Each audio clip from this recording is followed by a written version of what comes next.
Debate with Smruthi Paruthikad. മുഖ്യമന്ത്രി VD. Satheesan പറയുന്നു, കേരളം ഇതിനകം PM ശ്രീയുടെ പങ്കാളിയായി കഴിഞ്ഞുവെന്ന്. കഴിഞ്ഞ സർക്കാർ തുടങ്ങിവെച്ച ശ്രീബന്ധം മുറിച്ചു മാറ്റിയിട്ടില്ലാത്തതിനാൽ നിർബന്ധിത സാഹചര്യമാണെന്ന്. കരിക്കുലത്തിൽ തുടരുതെന്നും സ്കൂളുകൾ ഞങ്ങൾ പറയുമെന്നുമുള്ള കർശന നിലപാടെടുക്കുമെന്ന്.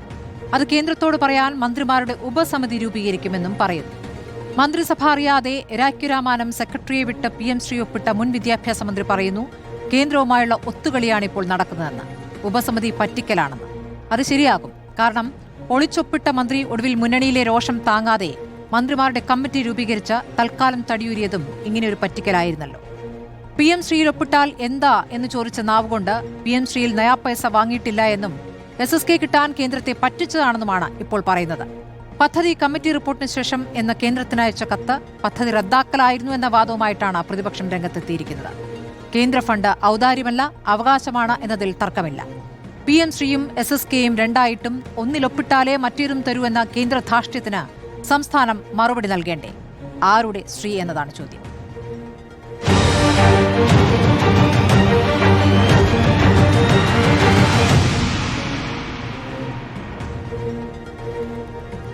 കോൺഗ്രസിൽ നിന്നും അഡ്വക്കേറ്റ് VR അനൂപ്, CPM-ൽ നിന്നും advocate KS Arunkumar, doctor K Jayaprasad വലത് നിരീക്ഷകൻ, ഡോക്ടർ ആസാദ് രാഷ്ട്രീയ നിരീക്ഷകൻ എന്നിവരാണ് ചർച്ചയിലുള്ളത്. അത് ഞാൻ കോൺഗ്രസ് പ്രതിനിധിയിലേക്ക് പോവുകയാണ്. അഡ്വക്കേറ്റ് VR അനൂപ്, ഇന്ന് മുഖ്യമന്ത്രി പറയുന്നു പദ്ധതിയുമായി മുന്നോട്ടു പോകേണ്ട നിർബന്ധിത സാഹചര്യമാണ് എന്ന്. പക്ഷേ മന്ത്രിതല സമിതി രൂപീകരിച്ചിരിക്കുന്നു കേന്ദ്രത്തോടുള്ള നിലപാടെടുക്കാനെന്ന്. അപ്പോൾ എന്ത് കാര്യങ്ങൾക്കാണ് ഈ മന്ത്രിതല സമിതി എന്നങ്ങ് വിശദീകരിക്കണം. എന്ത് നിർബന്ധിത സാഹചര്യമാണ് നിങ്ങൾക്കുള്ളത് എന്നതും വിശദീകരിക്കണം. സ്മൃതി, അങ്ങയ്ക്കറിയാം, അങ്ങ് തന്നെ നിയന്ത്രിച്ച ചർച്ചകളിൽ ഇതുമായി ബന്ധപ്പെട്ട് ഒരു പ്രതിനിധി എന്ന നിലയിൽ ഞങ്ങൾക്ക് ഉന്നയിച്ച വാദമുഖങ്ങളുണ്ട്. അത് റദ്ദ് ചെയ്യേണ്ട ഒരു സാഹചര്യമില്ല. കഴിഞ്ഞ കാലങ്ങളിൽ ഞങ്ങൾ പറഞ്ഞ നിലപാടുകൾ ഞങ്ങൾ ഉറച്ചു നിൽക്കുകയാണ്. ഞങ്ങളത് ജനങ്ങളോട് പറഞ്ഞിട്ടുണ്ട്, ഈ തെരഞ്ഞെടുപ്പിൽ പറഞ്ഞിട്ടുണ്ട്. കേന്ദ്ര ഗവൺമെൻറ്റിൻ്റെ ഹിന്ദുത്വ വൽക്കരണ പരിശ്രമങ്ങളെ ഞങ്ങൾ പ്രതിരോധിക്കും. പക്ഷേ സർക്കാർ എന്നുള്ള നിലയിൽ അതിന് ചില നടപടിക്രമങ്ങളുണ്ട്. അതിൻ്റെ സാധ്യതകൾ പരിശോധിക്കാനാണ് ഈ മന്ത്രിസഭാ സമിതി. ഞങ്ങളെ സംബന്ധിച്ച് ഞങ്ങളുടെ രാഷ്ട്രീയമാണെന്നേ, ഉപ്പിന് ഉപ്പുരസമല്ലാതെ ആയാൽ എന്ത് സംഭവിക്കും എന്ന് പറയുന്ന പോലെ ഞങ്ങളുടെ രാഷ്ട്രീയത്തെ കൈയൊഴിയാൻ ഞങ്ങൾ കഴിയില്ല. ഞങ്ങൾ ഈ PM ശ്രീക്കെതിരെ സംസാരിച്ചിട്ടുണ്ട്. അതിനെതിരെ കൂടി സംസാരിച്ചാണ് ഈ തെരഞ്ഞെടുപ്പിൽ ജനങ്ങൾ നേരിട്ടിട്ടുള്ളത് എന്ന് പറഞ്ഞ യാഥാർത്ഥ്യം. ആ രാഷ്ട്രീയ നിലപാടിനകത്ത് ഒരു ഇഞ്ച് പോലും പിന്നോട്ട് പോകാൻ ഞങ്ങളെ സംബന്ധിച്ച് സാധ്യമല്ലെന്നേ. പക്ഷേ ഇന്നലകളിൽ ഈ PM ശ്രീക്ക് പരവതാനി വിരിച്ചവർ അത് ഒപ്പിട്ടതിന് ശേഷം ജനങ്ങളെ പറ്റിച്ച ആളുകൾ ഇന്ന് ഞങ്ങളെ വിമർശിക്കുന്നു എന്ന് പറയുന്ന വലിയ കോമഡിയാണ് ഇവിടെ കണ്ടുകൊണ്ടിരിക്കുന്നത്. അല്ല, അവരെ വിമർശിക്കാനുള്ള കാര്യം അങ്ങേക്ക് പിന്നീട് പറയാം. ഞാൻ ചോദിക്കുന്നത്, നിങ്ങൾക്ക് ഈ പദ്ധതിയുമായി മുന്നോട്ട് പോകേണ്ട എന്ത് ധാർമ്മികമായ എന്ത് നിർബന്ധിത സാഹചര്യമാണ് എന്നൊന്ന് അങ്ങ് വിശദീകരിക്കുക. അങ്ങീ പറഞ്ഞതുപോലെ ഈ കേന്ദ്രത്തിന്റെ RSS നയങ്ങൾ നടപ്പാക്കാനുള്ള ഉദ്ദേശം ഇല്ല എന്ന് പറയുമ്പോൾ മുഖ്യമന്ത്രി തന്നെ പറയുന്നു കരിക്കുലം സംസ്ഥാന സർക്കാർ തീരുമാനിക്കും, ഏതൊക്കെ സ്കൂളിൽ നടപ്പാക്കണമെന്നത് സംസ്ഥാന സർക്കാർ തീരുമാനിക്കും. പിന്നെ എന്തിനാണ് ഈ ഉപസമിതി? എന്താലോചിക്കാനാണ്? അല്ല, ഉപസമിതി തീർച്ചയായും ഇതുപോലൊരു പ്രശ്നത്തെ എങ്ങനെ കൈകാര്യം ചെയ്യണം എന്നുള്ളതിൻ്റെ ഭാഗമായി തന്നെയാണല്ലോ ഉപസമിതി. മന്ത്രിസഭാ ഉപസമിതികൾ മുൻപ് പല ഘട്ടങ്ങളിലും ഉണ്ടാക്കപ്പെട്ടിട്ടുള്ളത് അത്തരം നിർബന്ധിത സാഹചര്യങ്ങളിലാണ്. ഒരു സർക്കാരിനെ സംബന്ധിച്ച് സർക്കാർ എപ്പോഴും തുടർച്ചയാണെന്ന് പറയാറുണ്ട്. പക്ഷേ ഒരു സർക്കാർ പോകുമ്പോൾ നയസമീപനം മാറും. ഞങ്ങളുടെ നയം എന്ന് പറയുന്നത്, ഞങ്ങളുടെ നിലപാടെന്ന് പറയുന്നത് ഈ പറയുന്ന വിദ്യാഭ്യാസ മേഖലയിലെ സംഘപരിവാർ വൽക്കരണത്തിനെതിരാണ്. അതിനകത്തൊരു സംശയവുമില്ല, അതിനകത്തൊരു പിന്നോട്ട് പോക്കുമില്ല. പക്ഷെ ഒപ്പിട്ട് കഴിഞ്ഞൊരു കരാർ, അതിൽ നിന്ന് പിന്മാറുമ്പോൾ ഉണ്ടാകുന്ന ഭവിഷ്യത്തുകൾ, ഇപ്പൊ രണ്ട് വ്യക്തികൾ തമ്മിൽ പോലും കരാറിൽ ഒപ്പിട്ട് കഴിഞ്ഞാൽ ബ്രീച്ച് ഓഫ് കോൺട്രാക്ട് എന്ന് പറയുന്നത് കരാർ ലംഘനത്തിൽ സംഭവിക്കാവുന്ന സാഹചര്യങ്ങൾ, അതൊക്കെ ഒരു ഗവൺമെന്റ് എന്നുള്ള നിലയിൽ, ഒരു സർക്കാർ എന്നുള്ള നിലയിൽ അതെങ്ങനെ നേരിടണം എന്ന് പറയുന്നത് വേറൊരു കാര്യമാണ്. ഞങ്ങളുടെ രാഷ്ട്രീയം അവിടെ നിലനിൽക്കുന്നുണ്ട്, ഞങ്ങളുടെ രാഷ്ട്രീയമായ നിലപാട് ഉറച്ചു നിൽക്കുകയാണ്. പക്ഷെ മറ്റേതൊരു അഡ്മിനിസ്ട്രേറ്റീവ് മെക്കാനിസമാണ്, ഭരണപരമായ നടപടിക്രമമാണ്. അത് പരിശോധിക്കുന്നതിന് വേണ്ടിയാണ് ഈ പറയുന്ന മന്ത്രിസഭാ ഉപസമിതി എന്ന് പറയുന്നത്. ശരി, അഡ്വക്കേറ്റ് KS അരുൺകുമാർ, നിങ്ങൾ എന്തു മുഖം വച്ചിട്ടാണ് ഇപ്പോൾ ഈ പദ്ധതിയെ എതിർക്കുന്നത് എന്നാണ് ഭരണപക്ഷം ആവർത്തിച്ച് ചോദിക്കുന്നത്. അപ്പോൾ അതിനങ്ങേക്ക് മറുപടി നൽകാം.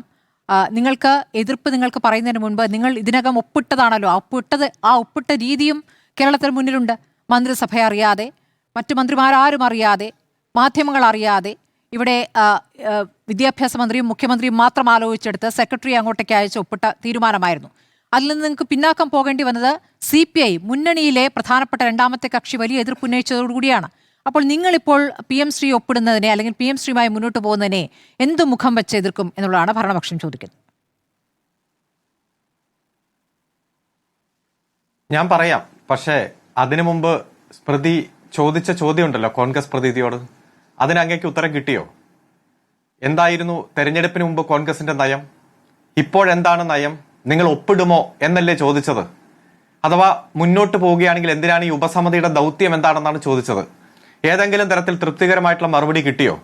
എന്താ ശ്രീ VD സതീശൻ തെരഞ്ഞെടുപ്പിന് മുമ്പ് പറഞ്ഞത്? മുഖ്യമന്ത്രിയായിരുന്ന പിണറായി വിജയൻ അന്ന് പ്രധാനമന്ത്രിയെ കണ്ട ശേഷമാണ് PM ശ്രീയിൽ ഒപ്പിടാൻ തീരുമാനിച്ചത്. RSS agenda CPM നടപ്പാക്കിയാണ്. സർക്കാരിൻ്റെത് ഏകപക്ഷീയമായ നീക്കമാണ്. ഫണ്ട് വാങ്ങുന്നതിലല്ല, RSS അജണ്ടയോട് എതിർപ്പ് കാണിക്കാത്തതിലാണ് ഞങ്ങൾക്ക് വിരോധം എന്നാണ് ശ്രീ VD സതീശൻ പ്രതിപക്ഷ നേതാവായിരുന്നപ്പോൾ അന്ന് പറഞ്ഞത്. ഞങ്ങൾ അധികാരത്തിൽ വന്നാൽ PM ശ്രീയെ ചവിറ്റുകൊട്ടയിലിടും, ഞങ്ങൾ അധികാരത്തിൽ വന്നാൽ PM ശ്രീയെ അറബിക്കടലിൽ തള്ളും എന്ന് പ്രസംഗിച്ചത് ഇന്ന് മന്ത്രിസഭയിലുള്ള KM ഷാജി തന്നെയാണ്. UDF അധികാരത്തിൽ വന്നാൽ ഒരിക്കലും PM ശ്രീ നടപ്പാക്കില്ല, അതുപോലെ BJPയുടെ ഔദാര്യമല്ല, അത് ജനങ്ങൾക്കുള്ള ഫണ്ട് മറ്റെന്നൊക്കെ പറഞ്ഞുകൊണ്ട് പ്രസംഗിച്ച ആളാണ് ശ്രീ കുഞ്ഞാലിക്കുട്ടി. ഇവരെല്ലാം മന്ത്രിമാരാണല്ലോ.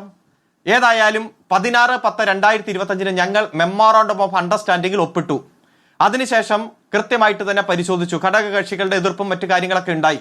അന്ന് ഒപ്പിടുമ്പോഴും കേന്ദ്ര വിദ്യാഭ്യാസ നയം നടപ്പാക്കില്ല, SSIയുമായി ബന്ധപ്പെട്ട ഫണ്ട് കിട്ടണം, ആ ഫണ്ട് തടഞ്ഞു വെച്ചതിന്റെ ഭാഗമായി 3 വർഷമായി വിദ്യാഭ്യാസ മേഖലയിൽ സംസ്ഥാന ഗവൺമെന്റ് എടുത്ത് ചെലവഴിച്ച ഫണ്ടുമായി ബന്ധപ്പെട്ടുള്ള കടുത്ത പ്രതിസന്ധി വന്നു. അതിനുശേഷം കൃത്യമായി 12/11/2025 അതായത് കഴിഞ്ഞ വർഷം നവംബർ മാസം 12-ാം തീയതി കേന്ദ്രത്തിന് കത്ത് കൊടുത്തു. ആ കത്തിൽ എന്താ പറഞ്ഞേ? ക്യാപ്റ്റൻ അബയൻസിൽ വയ്ക്ക്, ഞങ്ങൾ ഇതുമായിട്ട് മുന്നോട്ട് പോകുന്നില്ല, മന്ത്രിസഭ ഉപസമിതിയും മറ്റു കാര്യങ്ങളുമെല്ലാം പഠിച്ച് റിപ്പോർട്ട് വരുന്നത് വരെ ഞങ്ങൾ അതുമായി മുന്നോട്ട് പോകുന്നില്ല. കേരളത്തിന്റെ മുഖ്യമന്ത്രിയായി ബഹുമാന്യനായ VD സതീശൻ സത്യപ്രതിജ്ഞ ചെയ്തപ്പോ മാധ്യമങ്ങളോട് കഴിഞ്ഞ ആഴ്ച എന്താ പറഞ്ഞേ? ഒരു കത്തും കേരളം അയച്ചിട്ടില്ല. നിങ്ങൾ റിപ്പോർട്ടർ ചാനൽ തന്നെയല്ലേ ആ കത്ത് ആദ്യം പുറത്തു കൊണ്ടുവന്നേ? കത്ത് അയച്ചിട്ടുണ്ട്. 12/11/2025 കത്ത് അയച്ചിട്ടുണ്ട്. 1 രൂപ പോലും ബന്ധപ്പെട്ടുകൊണ്ട് കേരളത്തിൽ വാങ്ങിച്ചിട്ടില്ല. നോക്കൂ, ആ കത്തിലെ വാചകങ്ങൾ ഇതാണ്: four facilitating the same, the Council of Ministers decided to keep the implementation of the MOU in abeyance. Accordingly, I am directed to inform that the Government of Kerala will await the submission of the report before taking further course of action with respect to the implementation of the MOU.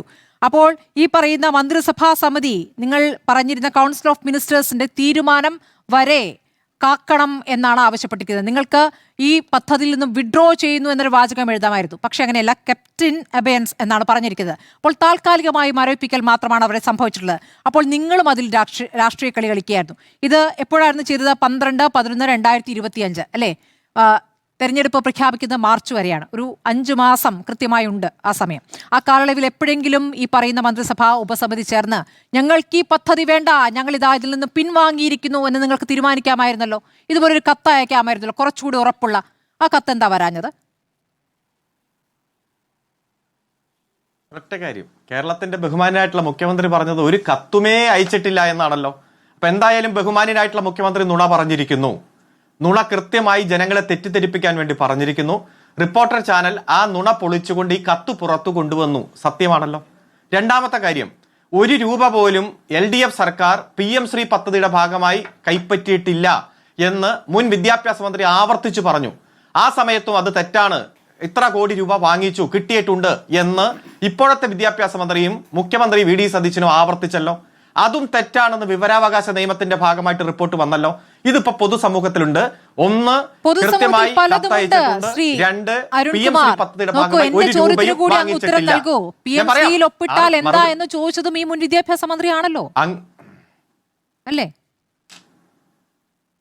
അല്ല, ഞാൻ അങ്ങയുടെ ചോദ്യത്തിന് മറുപടി പറയാൻ വേണ്ടിയിട്ടാണല്ലോ ഈ ചർച്ചയിൽ ഇരിക്കുന്നത്. ഞാൻ ഈ 1 മണിക്കൂർ ഇവിടെ ഇരിക്കുന്നുണ്ടെങ്കിൽ മറുപടി പറഞ്ഞിട്ടേ പോകൂ. പക്ഷെ പൊതുസമൂഹത്തിൽ സംശയം ഉന്നയിക്കാൻ, ജനങ്ങളെ തെറ്റിദ്ധരിപ്പിക്കാൻ പച്ചയായ കള്ളം കേരളത്തിന്റെ മുഖ്യമന്ത്രി പത്രസമ്മേളനം നടത്തി പ്രഖ്യാപിച്ച കാര്യം, ആ പത്രസമ്മേളനം നടത്തി പ്രഖ്യാപിച്ച കാര്യം തെറ്റാണ് എന്ന് കേരളത്തിന്റെ മാധ്യമങ്ങൾ പുറത്തു കൊണ്ടുവന്നത് ഈ ചർച്ചയുടെ ഭാഗമായി പറയുക എന്നുള്ളത് എന്റെ കടമയാണ്. ഞാൻ ആ കടമ ആദ്യം നിർവഹിച്ചു. അതിനുശേഷം താങ്കളുടെ ചോദ്യത്തിലേക്ക് വരാം. ഒരിക്കലും ഒളിച്ചോടൊന്നുമില്ല. അതായത് ഇവിടെ PM ശ്രീയുമായി ബന്ധപ്പെട്ടുകൊണ്ട് മെമ്മോറാണ്ടം ഓഫ് അണ്ടർസ്റ്റാൻഡിംഗിൽ ഒപ്പിട്ടു. അതിന്റെ 25-ാമത്തെ ക്ലോസ് ഉണ്ട്. Reserve the right to rescind, cancel, terminate the agreement in the interest of public by giving a notice of 30 days. ഒരു മാസം നോട്ടീസ് കൊടുത്തുകൊണ്ട് ഏത് കരാറിൽ നിന്നും പിൻവലിച്ചു പോകാം. അതിൽ കെപ്റ്റ് ഇൻ അബയൻസ് വയ്ക്കണം. ഞങ്ങളുടെ മന്ത്രിസഭ തീരുമാനിച്ചിരിക്കുന്നു. അങ്ങ് വായിച്ചല്ലോ. The facilitating the same council of ministers decided to keep the implementation of the memorandum of understanding in abeyance. Implementation അത് വേണ്ടെന്ന് വെച്ചു. അത് മന്ത്രിസഭയുടെ ഒരു തീരുമാനം പിന്നെ വന്നില്ല. അത് കെപ്റ്റിൻ അബയൻസിൽ തന്നെയാണ് മുന്നോട്ട് പോകാൻ കുമാർ. ഇങ്ങനെ ഒരു ഉപസമിതി യോഗം ചേർന്നായിട്ടുള്ള കാര്യങ്ങൾ അങ്ങേക്ക് വിശദീകരിക്കാമോ? അങ്ങനെയെങ്കിൽ ജനങ്ങളെ തെറ്റിദ്ധരിപ്പിക്കരുത് എന്നാണല്ലോ പറയുന്നത്. അപ്പോൾ ജനങ്ങൾക്ക് സുതാര്യമായി കാര്യങ്ങളിൽ മറുപടി നൽകൂ. എപ്പോഴാണ് ഈ ഉപസമിതി യോഗം ചേർന്നത്? എന്നിട്ട് അങ്ങനെയെങ്കിൽ ആ യോഗം ചേർന്നുകൊണ്ട് ഞങ്ങൾക്ക് ഈ പദ്ധതി വേണ്ട എന്ന് നല്ല ഭാഷയിൽ നല്ല കടുപ്പിച്ചങ്ങോട്ട് പറയാമായിരുന്നല്ലോ. എന്തുകൊണ്ട് പറഞ്ഞില്ല? അല്ല, ഞാൻ ചോദിക്കട്ടെ, ഞങ്ങളുടെ ഭാഷയ്ക്ക് ഇച്ചിരി കടുപ്പം കുറവാ. എന്നാൽ ഈ കേരളം മുഴുവൻ പ്രസംഗിച്ച്, ലോകം മുഴുവൻ പ്രസംഗിച്ച് നടന്നല്ലോ. ഞങ്ങൾ വന്നാൽ ഈ PM ശ്രീ പദ്ധതി അറബിക്കടലിൽ തള്ളും, അത് ചവിറ്റുകൊട്ടയിലിടും, അത് RSSുമായിട്ടുള്ള അജണ്ടയാണ്, ഒരിക്കലും ഞങ്ങൾ അനുവദിക്കില്ല എന്ന് പറഞ്ഞവർക്ക് ഇപ്പൊ കടുപ്പമുണ്ടോ? താങ്കൾ ഒന്ന് ചോദിച്ചു നോക്കുക, കടുപ്പമുണ്ടോ? ഞങ്ങളെടുത്ത തീരുമാനം 26 കോൺഗ്രസിനോടുള്ള ചോദ്യങ്ങൾ ഞാൻ ചോദിക്കാതെ ഞാൻ വിടില്ല. അക്കാര്യത്തിൽ സംശയം വേണ്ട. അങ്ങയോട് ചോദിച്ചതിന് മറുപടി തരൂ. അങ്ങയുടെ പാർട്ടിയുടെ കാര്യത്തിലല്ലേ വ്യക്തത വരുത്തേണ്ടത്? അല്ല, കടുപ്പത്തിൽ നന്നായി കടുപ്പം കുറച്ചിട്ട് പറഞ്ഞോളൂ. അങ്ങനെയാണല്ലോ നമ്മൾ കണ്ടത്. ആദ്യം പോയി ഒളിച്ചൊപ്പിട്ട് കഴിഞ്ഞിട്ട് ഒപ്പിട്ടാൽ എന്താ കുഴപ്പമെന്ന് ചോദിച്ചു.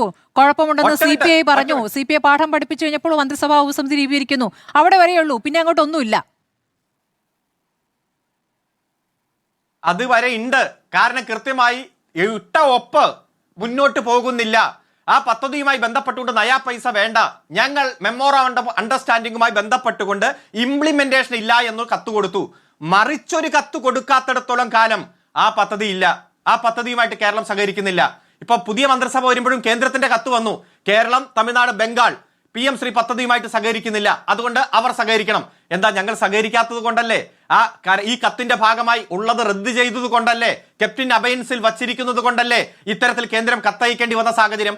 അപ്പൊ ഇച്ചിരി ദൃഢക്കുറവുണ്ട്, അല്ലെങ്കിൽ താങ്കൾ പറഞ്ഞതുപോലെ ബലക്കുറവുണ്ടെങ്കിൽ അവിടെ നിന്നോട്ടെ. അടുത്ത സർക്കാർ വരുമ്പോ ആ സർക്കാരിനെ മണ്ടയ്ക്ക് വെക്കാം, അത്രേ ഉദ്ദേശിച്ചിട്ടുള്ളൂ. അടുത്ത ഞങ്ങൾ തന്നെ വരികയാണെങ്കിൽ അന്ന് വേറെ എന്തെങ്കിലും ഗിമിക്ക് കളിക്കാം. അതല്ല എങ്കിൽ അവരനുഭവിക്കട്ടെ, അവർ കൊണ്ടുവരട്ടെ തീരുമാനം. പിന്നല്ലാതെ 5 മാസം ഉണ്ടായിരുന്നില്ലേ? ഒരനുഭവമല്ല. നമ്മൾ കെപ്റ്റിൻ അബയൻസിൽ വച്ചിരിക്കുന്നിടത്തോളം കാലം, നമ്മൾ ഈ നവംബർ മാസം 12 കത്ത് കൊടുത്ത കത്തിനെ തുടർന്ന് ആ PM ശ്രീയുമായി പിന്നെ കേരളത്തിന് ഒരു ബന്ധമില്ല. ഒരു തരത്തിലും മുന്നോട്ട് പോക്കുണ്ടായിട്ടില്ല. ഒരു തരത്തിലും മറിച്ചൊരു കത്തോ കമ്മ്യൂണിക്കേഷനോ ഉണ്ടായിട്ടില്ല. ഒരു നയാ പൈസ വാങ്ങിച്ചിട്ടില്ല. വിഡ്രോ ചെയ്യാതെ അങ്ങനെ പിൻവാങ്ങാൻ പറ്റും. സാങ്കേതികമായി അത് മരവിച്ചിരിക്കുന്നു. ആ മരവിപ്പ് കുറച്ചു കഴിഞ്ഞാൽ ഉണർത്താൻ പറ്റും. അത് പൂർണ്ണമായും അതിൽ നിന്ന് പിൻവാങ്ങി എന്ന് പറയാൻ പറ്റില്ല. MOUകളുടെ കാര്യത്തിൽ ഞാൻ അങ്ങനെയാണ് മനസ്സിലാക്കുന്നത്. അങ്ങ് പറയൂ, എന്തുകൊണ്ടാണ് വിഡ്രോ ചെയ്യുന്നു എന്ന വാക്ക് ഉപയോഗിക്കാഞ്ഞത്? അതൊന്ന് പറയാമോ? അത് കുറച്ച് ബുദ്ധിമുട്ടാവുമായിരുന്നു. ബന്ധപ്പെട്ടുകൊണ്ട് കൃത്യമായ സെക്ഷൻ 25 തന്നെ ഞാൻ വായിച്ചല്ലോ. Right to rescind, cancel, terminate the agreement in the interest of the public by giving notice of 30 days. ഇത് പറഞ്ഞുകൊണ്ട് തന്നെ ഇംപ്ലിമെന്റേഷൻ അങ്ങ് കെപ്റ്റിൻ അബയൻസിൽ വെച്ചു. മുന്നോട്ട് പോകുന്നില്ല എന്ന് തീരുമാനിച്ചാൽ പിന്നെ മറിച്ചൊരു തീരുമാനം എടുക്കാത്തിടത്തോളം കാലം അതില്ല എന്ന് തന്നെയാണ് അർത്ഥം.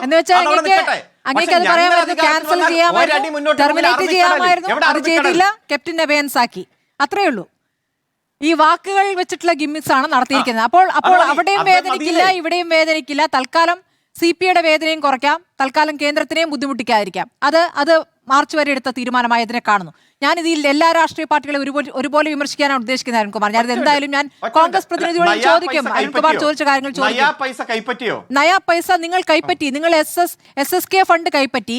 SSK ഫണ്ട് കൈപ്പറ്റാൻ വേണ്ടി കേന്ദ്രത്തെ പറ്റിച്ചേ എന്ന് പറഞ്ഞ് ഒപ്പിടുകയായിരുന്നു, അല്ലെ? കേന്ദ്രത്തെ പറ്റിച്ചേ എന്ന് പറഞ്ഞ് ഒപ്പിടുകയായിരുന്നു PM ശ്രീ എന്നാണ് ഇപ്പോൾ മുൻ വിദ്യാഭ്യാസ മന്ത്രി പറഞ്ഞത്. അത് വാങ്ങിയെടുക്കാനുള്ള തട്ടിപ്പായിരുന്നു എന്നാണ് നിങ്ങൾ പറയുന്നത്. അതെങ്ങനെയാണ് ഒരു നിലപാടാവുക? നിങ്ങൾ പുറത്തു കൊണ്ടുവന്ന അല്ല, കത്തിന്റെ കാര്യം ഞാൻ വായിച്ചല്ലോ. ഞങ്ങൾ കൊണ്ടുവന്ന കത്താണ് സർ ഞാൻ വായിച്ചത്. അതിലെ വാചകങ്ങളെയാണ് ഞാൻ ചോദിച്ചത്. അതിലെ വാചകങ്ങൾക്കുള്ള ബലക്കുറവിനെ കുറിച്ചാണ് അങ്ങോട്ട് ചോദിച്ചത്. ഞാൻ വരാം. ഡോക്ടർ ആസാദ്, അങ്ങ് ഇതുമായി ബന്ധപ്പെട്ടൊരു ഫേസ്ബുക്ക് പോസ്റ്റ് ഇട്ട് ഞാൻ കണ്ടു. PM ശ്രീ എന്നുള്ളത് നടപ്പാക്കിക്കൂടാത്ത പദ്ധതി ആണ് എന്നുള്ളതാണല്ലോ അങ്ങയുടെ അഭിപ്രായം. ഇപ്പോൾ മുഖ്യമന്ത്രി ഇന്ന് വാർത്താസമ്മേളനത്തിൽ പറഞ്ഞ കാര്യം, സംസ്ഥാനത്തിന്റെ അവകാശങ്ങൾ അതായത് കേന്ദ്ര ഫണ്ട് എന്നുള്ളത് ഔദാര്യമല്ല, അത് അവകാശമാണ്, അത് വാങ്ങിയെടുത്തേ പറ്റൂ. അതവിടെ നിൽക്കുന്നു. കരിക്കുലത്തിൽ ഇടപെടാൻ അനുവദിക്കുകയില്ല, ഏത് സ്കൂളുകളിൽ എന്നതും സംസ്ഥാന സർക്കാർ തീരുമാനിക്കും എന്നാണ് പറയുന്നത്. അപ്പം അങ്ങനെയാണെങ്കിൽ ഇതൊക്കെ തന്നെയല്ലേ പഴയ സർക്കാർ എടുത്ത നിലപാട്? അല്ല, ഈ കേരളത്തിലെ വിദ്യാഭ്യാസ രംഗത്ത്, പ്രത്യേകിച്ച് നമ്മുടെ പ്രൈമറി വിദ്യാഭ്യാസ രംഗത്തൊക്കെ വരുത്തുന്ന മാറ്റം, അതിൽ 90-കൾക്ക് ശേഷം നമ്മുടെ UDF ആണെങ്കിലും LDF ആണെങ്കിലും ഒക്കെ വളരെ ഗൗരവത്തോടെ ചർച്ച ചെയ്ത് തീരുമാനം എടുത്തിട്ടില്ല. ഇപ്പോൾ നമുക്കറിയാം 90-കളുടെ പാതിയിൽ 93-94 കഴിയുമ്പോൾ DPP കൊണ്ടുവരുന്ന സമയത്ത് E.T. മുഹമ്മദ് ബഷീറായിരുന്നു അന്ന് മന്ത്രി. എല്ലാ ജില്ലകളിലും വന്നിട്ടില്ല എന്നേ ഉള്ളൂ. ആ സമയത്ത് DPP കൊണ്ടുവരുന്ന സമയത്ത് ഈ രാജ്യത്ത് പിന്നെ ധൈഷണികരായ ആളുകളുണ്ടായിരുന്നു, വിദ്യാഭ്യാസ രംഗത്ത് ആചാര്യന്മാരുണ്ടായിരുന്നു. അവരൊക്കെ കൂടിയിരുന്ന ഒരു സമിതി, വെറും സാങ്കേതികമായി മാത്രം പറയേണ്ട കാര്യമല്ലല്ലോ ഇത്. വിദ്യാഭ്യാസ രംഗത്തെ മാറ്റം തന്നാലും വിദ്യാഭ്യാസ ദൈക്ഷണികരുടെ അതിൻ്റെ ചരിത്രമുണ്ട്, പാരമ്പര്യമുണ്ട്, മനഃശാസ്ത്രജ്ഞരുടെ ഇതുമായി ബന്ധപ്പെട്ട മനഃശാസ്ത്ര പഠനങ്ങളുണ്ട്. പല തരത്തിലുള്ള ആളുകൾ കൂടിയിരുന്ന് ചർച്ച ചെയ്ത് തീരുമാനമെടുക്കേണ്ടതാണ്. കാരണം ഒരു മാറുന്ന തലമുറയുടെ ജീവിതത്തെ ബാധിക്കുന്ന, ഇന്ത്യയുടെ നമ്മുടെ പുതിയ പൗരന്മാരെ എല്ലാം ബാധിക്കുന്നൊരു വിഷയമല്ലേ ഇത്. ആ കാര്യത്തിൽ അത്തരത്തിലൊരു ചർച്ച നടന്നില്ല. DPPയുടെ തന്നെ നടപ്പാക്കിയതിന് ശേഷം പിന്നീട് അതിനെപ്പറ്റി പഠിക്കാൻ ഗുപ്തനായരെയൊക്കെ വെച്ചിട്ട് കമ്മിറ്റി ഉണ്ടാക്കിയിട്ടുണ്ട്. പക്ഷേ തുടക്കത്തിൽ അങ്ങനെ ഒരു കമ്മിറ്റി ഉണ്ടാക്കുന്ന കാര്യം DPPയുടെ കാര്യത്തിലുമില്ല, PMC നടപ്പാക്കുന്ന കാര്യത്തിലുമില്ല. ഇപ്പോൾ PMC നടപ്പാക്കുന്ന കാര്യത്തിലും ഈ ക്യാബിനറ്റ് തീരുമാനിച്ച്, അവിടുത്തെ സെക്രട്ടറിമാർ തീരുമാനിച്ച്, രാഷ്ട്രീയ നേതാക്കൾ തീരുമാനിച്ച് ഒപ്പിടണ്ടേ എന്നുള്ളതല്ലല്ലോ. ഇതിൻ്റെയൊക്കെ എവിടെ പോയി നമ്മുടെ നാട്ടിലെ വിദ്യാഭ്യാസ വിചക്ഷണന്മാർ? അവർക്ക് ഇക്കാര്യത്തിൽ അഭിപ്രായമില്ലേ? അവരാരെങ്കിലും സമീപിക്കാറുണ്ടോ? എവിടെയാണ് ഈ അഭിപ്രായം പറയുന്നത്? ഇത് 90-കൾക്ക് ശേഷം കേരളത്തിലെ ഗുരുതരമായ പ്രതിസന്ധിയാണ്. ചിലപ്പോൾ മാറ്റങ്ങളൊക്കെ നല്ലതായിരിക്കാം, അല്ലെങ്കിൽ മാറ്റമൊക്കെ മോശമായിരിക്കാം. പക്ഷെ ഇത് ചർച്ച ചെയ്യേണ്ട ആളുകൾ ഇത് ചർച്ച ചെയ്യണമല്ലോ. അത്തരം ആളുകൾ ചർച്ച ചെയ്തിട്ടല്ല കേരളത്തിൽ DPP ആരംഭിച്ചത്, കേരളത്തിൽ PMCയിൽ ഒപ്പുവെച്ച്. ഞാൻ അതിൻ്റെ വിശദാംശങ്ങളിലേക്ക് പോകില്ല. PMCയിലേക്ക് വന്നാൽ വളരെ ഗുരുതരമായൊരു ഇതല്ലേ. 2 ക്യാബിനറ്റ് യോഗങ്ങളിൽ PMC ഒപ്പിടേണ്ടതില്ല എന്ന് തീരുമാനിച്ചു. മറ്റ് പല സർക്കാരുകളെ പോലെ കേരളത്തിലെ മന്ത്രിസഭാ തീരുമാനം നിലനിൽക്കുകയായിരുന്നു ഇതിൽ ഒപ്പിടേണ്ടതെന്ന്. പക്ഷെ പിന്നെ 3ാമതൊരു മന്ത്രിസഭാ യോഗം ചർച്ച ചെയ്തതിന് മുമ്പ് അവരെയൊക്കെ മറച്ചു വെച്ചുകൊണ്ട്, മന്ത്രിമാരെ ഒളിച്ചു വെച്ചുകൊണ്ട്, മന്ത്രിയും മുഖ്യമന്ത്രിയും മാത്രം അറിഞ്ഞിട്ട് ഇത് ഒപ്പിട്ടല്ലോ. ഇത് വളരെ ഗുരുതരമായൊരു പെശകല്ലേ. എന്ത് വെച്ചിട്ടാണ് കേരളത്തിലെ വിദ്യാഭ്യാസ രംഗത്ത് PMC നടപ്പാക്കാം? അവരെന്താ കരുതിയത്? പണം കിട്ടുന്ന ഏർപ്പാട് മാത്രമാണ് ഇതെന്നാണോ?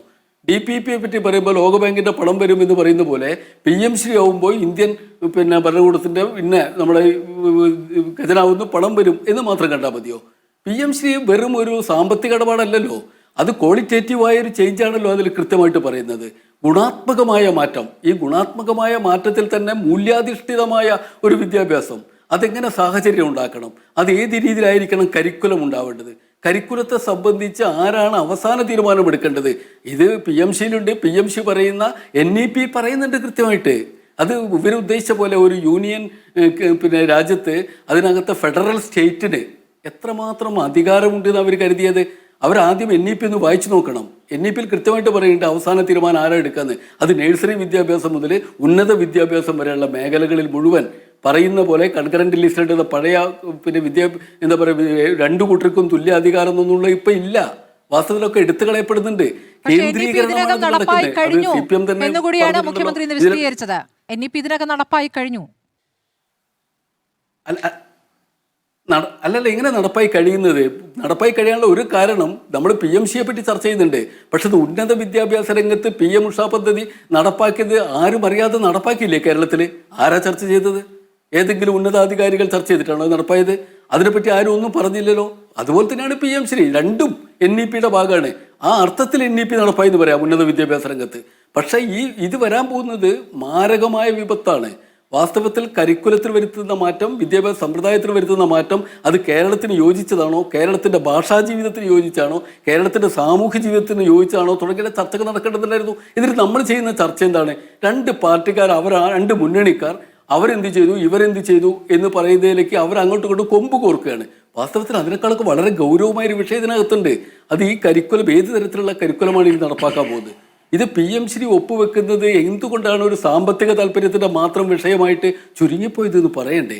വാസ്തവത്തിൽ ഒപ്പുവെച്ച് ഇപ്പോൾ ഇവർ എന്താ പറയുന്നത്, ശിവൻകുട്ടി പിന്നീട് പറഞ്ഞു പിൻവലിച്ചു എന്ന് പറയും. അവിടെ സതീശ മുഖ്യമന്ത്രി പറയുന്ന ഒരു കാര്യമുണ്ട്, ആ പിൻവലിച്ചു എന്ന് പറഞ്ഞൊരു കത്ത് അയച്ചിട്ടില്ല അവിടുന്ന്.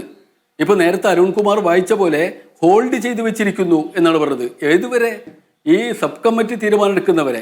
എന്നിട്ട് ശിവൻകുട്ടി, പഴയ മന്ത്രി ശിവൻകുട്ടി പറയുന്നത് അങ്ങനെ ഒരു മീറ്റിംഗ് ഇതൊക്കെ കമ്മിറ്റി ഉണ്ടാക്കിയതല്ലാതെ ഒരു വട്ടം പോലും ഇരുന്നിട്ടില്ല എന്നാണ്.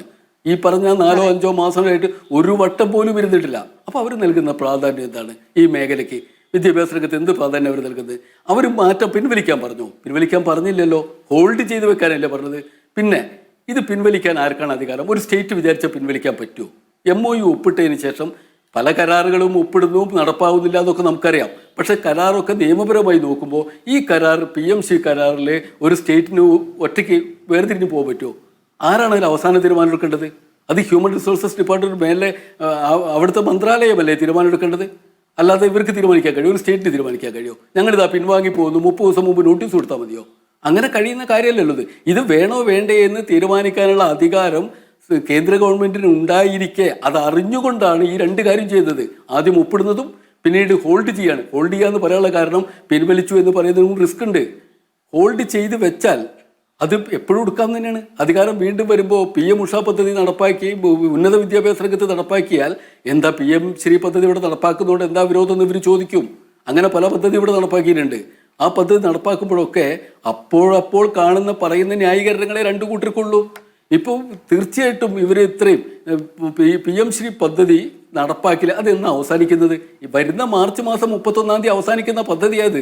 2022 ആരംഭിച്ച് 2027 മാർച്ച് 31 ഇനി ഇത്രയും ദിവസമുള്ളൂ. ഈ 8-9 മാസത്തേക്ക് ഒരു പദ്ധതിയിൽ ഒപ്പുവെക്കണോ? അങ്ങനെ ഒപ്പുവെച്ചില്ലെങ്കിൽ എത്ര പൈസ നഷ്ടപ്പെടുന്നത്? മറ്റ് പദ്ധതികളുടെ പണം തടഞ്ഞു വെക്കുക എന്ന് പറഞ്ഞാൽ അങ്ങനെ തടഞ്ഞു വെക്കാൻ പറ്റില്ല എന്നാണ് തമിഴ്നാട് ഗവൺമെന്റ് കൊടുത്ത കേസിൽ കോടതി വിധി വന്നത്. നിങ്ങൾക്ക് PMCയുടെ ഫണ്ട് വേണമെങ്കിൽ തടഞ്ഞു വെക്കാം, പക്ഷെ SSAയുടെ മറ്റ് പദ്ധതികളുടെ ഫണ്ട് തടഞ്ഞു വെക്കാൻ പറ്റില്ല എന്ന് പറയാൻ മാത്രമല്ല സർക്കാരിന് തമിഴ്നാടിന് ആ ഫണ്ട് കൊടുക്കേണ്ടി വന്നില്ലേ? ഈ ഗവൺമെന്റ്, കഴിഞ്ഞ ഗവൺമെന്റ് എന്തിനത്ര ബുദ്ധിമുട്ടിയത്? ഒരു തമിഴ്നാട് ഗവൺമെന്റ് കൊടുത്തപ്പോൾ ആ കേസിൽ കക്ഷി ചേർന്നാൽ പോരെ? അല്ലെങ്കിൽ വേറൊരു കേസ് കൊടുക്കാൻ പറ്റില്ലായിരുന്നു? നിയമപരമായി നേരിടാൻ പറ്റില്ലായിരുന്നു? എന്താ ചെയ്യാത്തത്? ഇവിടെയൊക്കെ ഒരുതരം ആരും അറിയും ഇതൊരു ഒളിച്ച് ചെയ്യുന്ന. ഇപ്പോൾ മന്ത്രിസഭ ചർച്ച ചെയ്യാതെ, വേണ്ടപ്പെട്ട ഒരു മേഖലയിലും ചർച്ച ചെയ്യാതെ ഒളിച്ച് ചെയ്യുക എന്ന് പറയുന്നതിൽ അതിലൊരു ക്രൈം. ആ ക്രൈം ഭീകരമാണ്.